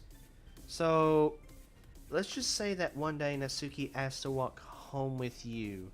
Huh? What would you do? What kind of question is that? You're kind of putting me on a spot here. Well, I would walk home with Natsuki. Walking home with Natsuki, huh? Why does the thought of that make my heart pound? I mean, I think I would be afraid of what she'd do to me if I turned her down. Isn't she so cute and fun to be around? That has nothing to do with what I just said. You admitted it. Jeez. Oh, jeez. There's not even a... I can't do a Morty voice. Like, I can do like a Shaggy voice, man. Like, there's not even a point in speculating something that's never going to happen. Well, maybe. But I just like to think about it. It's not long before you won't need me anymore, you know? Need you? Sayori, I can't figure out how you're seeing things in your head right now. Sorry. Everyone is different. Nobody in the club is a replacement for you. If you say so. The conversation trails off and I'm left feeling awkward. But it was kind of her fault for trapping me with such a weird question. I can't just lie to her. But if there's something that makes her happy, I would hate to take that away from her. That's why I said there's no point in speculating. Then again, this festival is only a few days away. Who knows what will happen in that time. And with that, this is where we are going to save. So this is where we are going to stop. It's a pretty good stopping point. It's like, oh, what's going to happen next? Haha. So, with that, stretch. Oh my gosh. Oh. Ah, I feel so much better.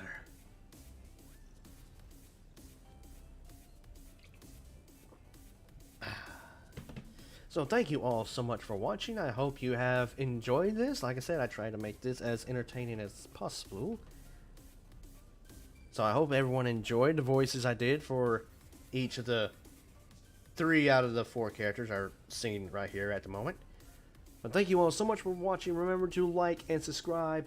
Drop a comment down below. Let me know what you guys thought about this. And be sure to hit that notification bell. That way you'll know when my next live stream happens. Because there will be no stream tomorrow. I will not be home tomorrow.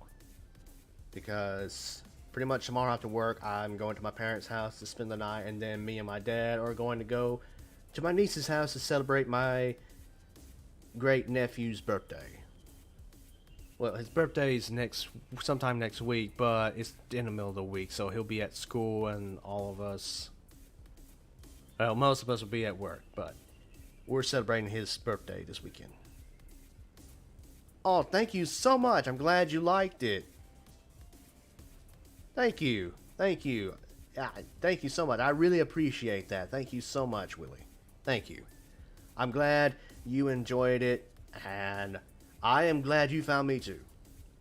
So I will do my best not to let you and anyone else down. I will try my best to keep up with my scheduled streaming, which I'm trying to do streaming 3 days a week, Mondays, Wednesdays, and Fridays. And if possible during the weekend, I might try to stream. No promises and no guarantees, but I will try. But like I said, Saturdays on my Discord server, I'm trying to do movie night, which I should be back home Saturday. I don't know what time yet. Until I can figure that out, I will post the announcement in my Discord server of when movie night will be. So, not 100% for sure, which I'll make that announcement as well in my Discord server about movie night. That I am going to try for Saturday night. And if it's not possible, then we will do it for Sunday night. Since the newest episode of The Last of Us is being pushed up to Friday because Sunday is, what is it? Is it a Super Bowl? I think it's a Super Bowl. Whatever. It's sports. I'm not a sports fan. Not a sports fan.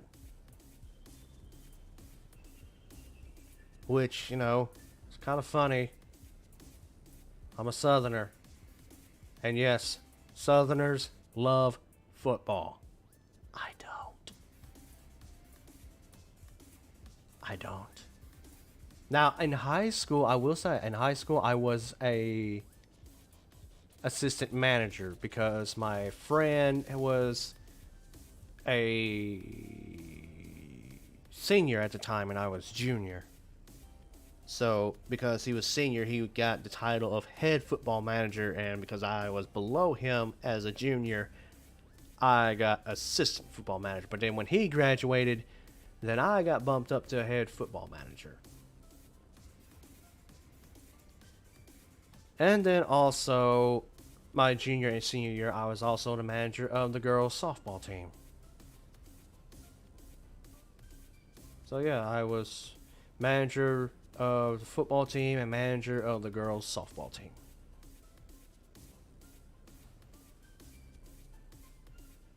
Marching band? That's not bad. Not bad at all. What instrument did you play? Because like I said earlier, I'm trying to learn how to play the guitar. Ow. Ow. Oh, that is so loud, it probably got caught on the mic. Oh. Mm.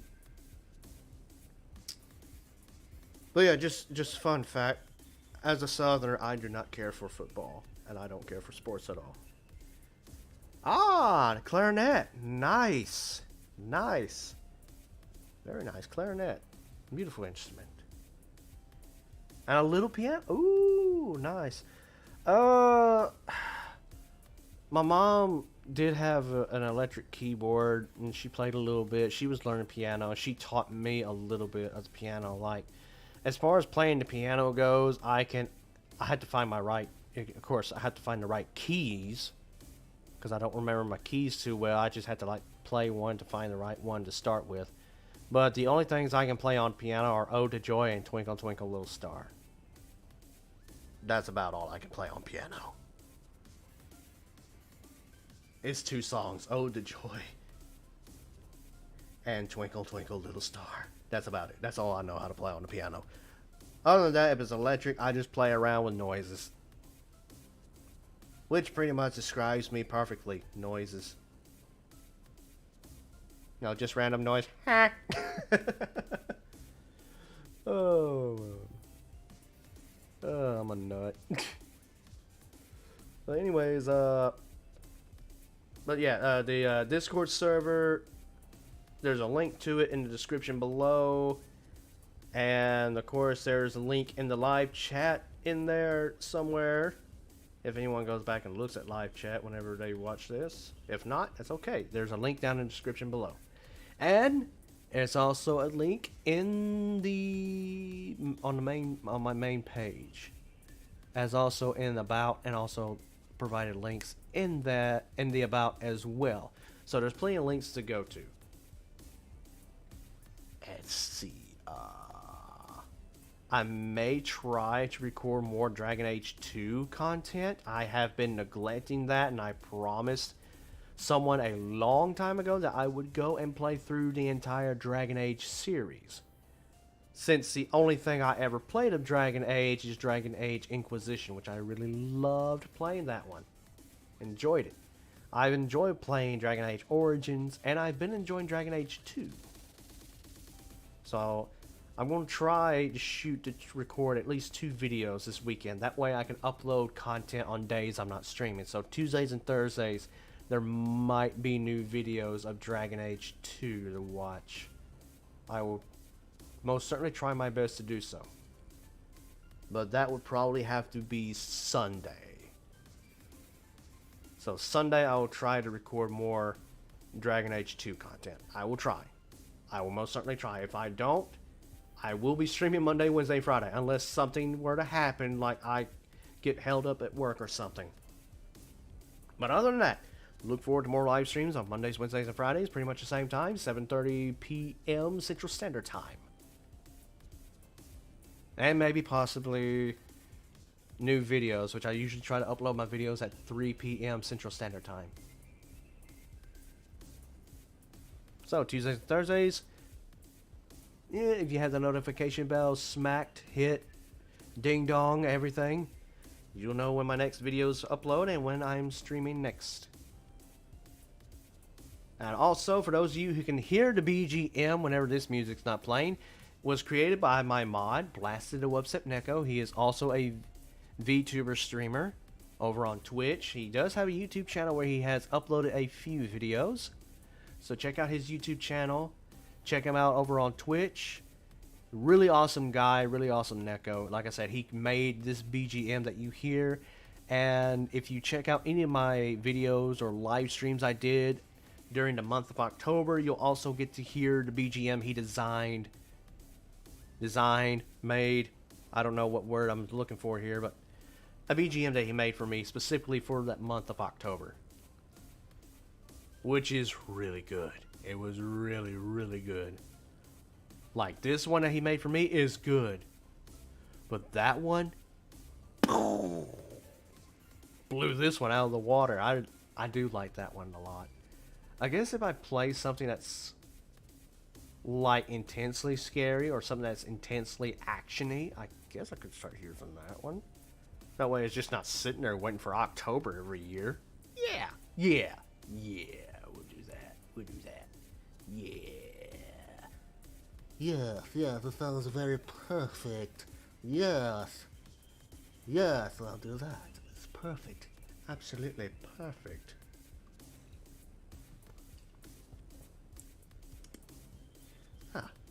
But thank you all so much. I've been Game Trooper 1138. Good night. Have a pleasant sleep. Have a pleasant morning. Have a pleasant afternoon. Whatever the time is for you, may it be pleasant. And thank you all so much. And I will see you next time. Bye-bye.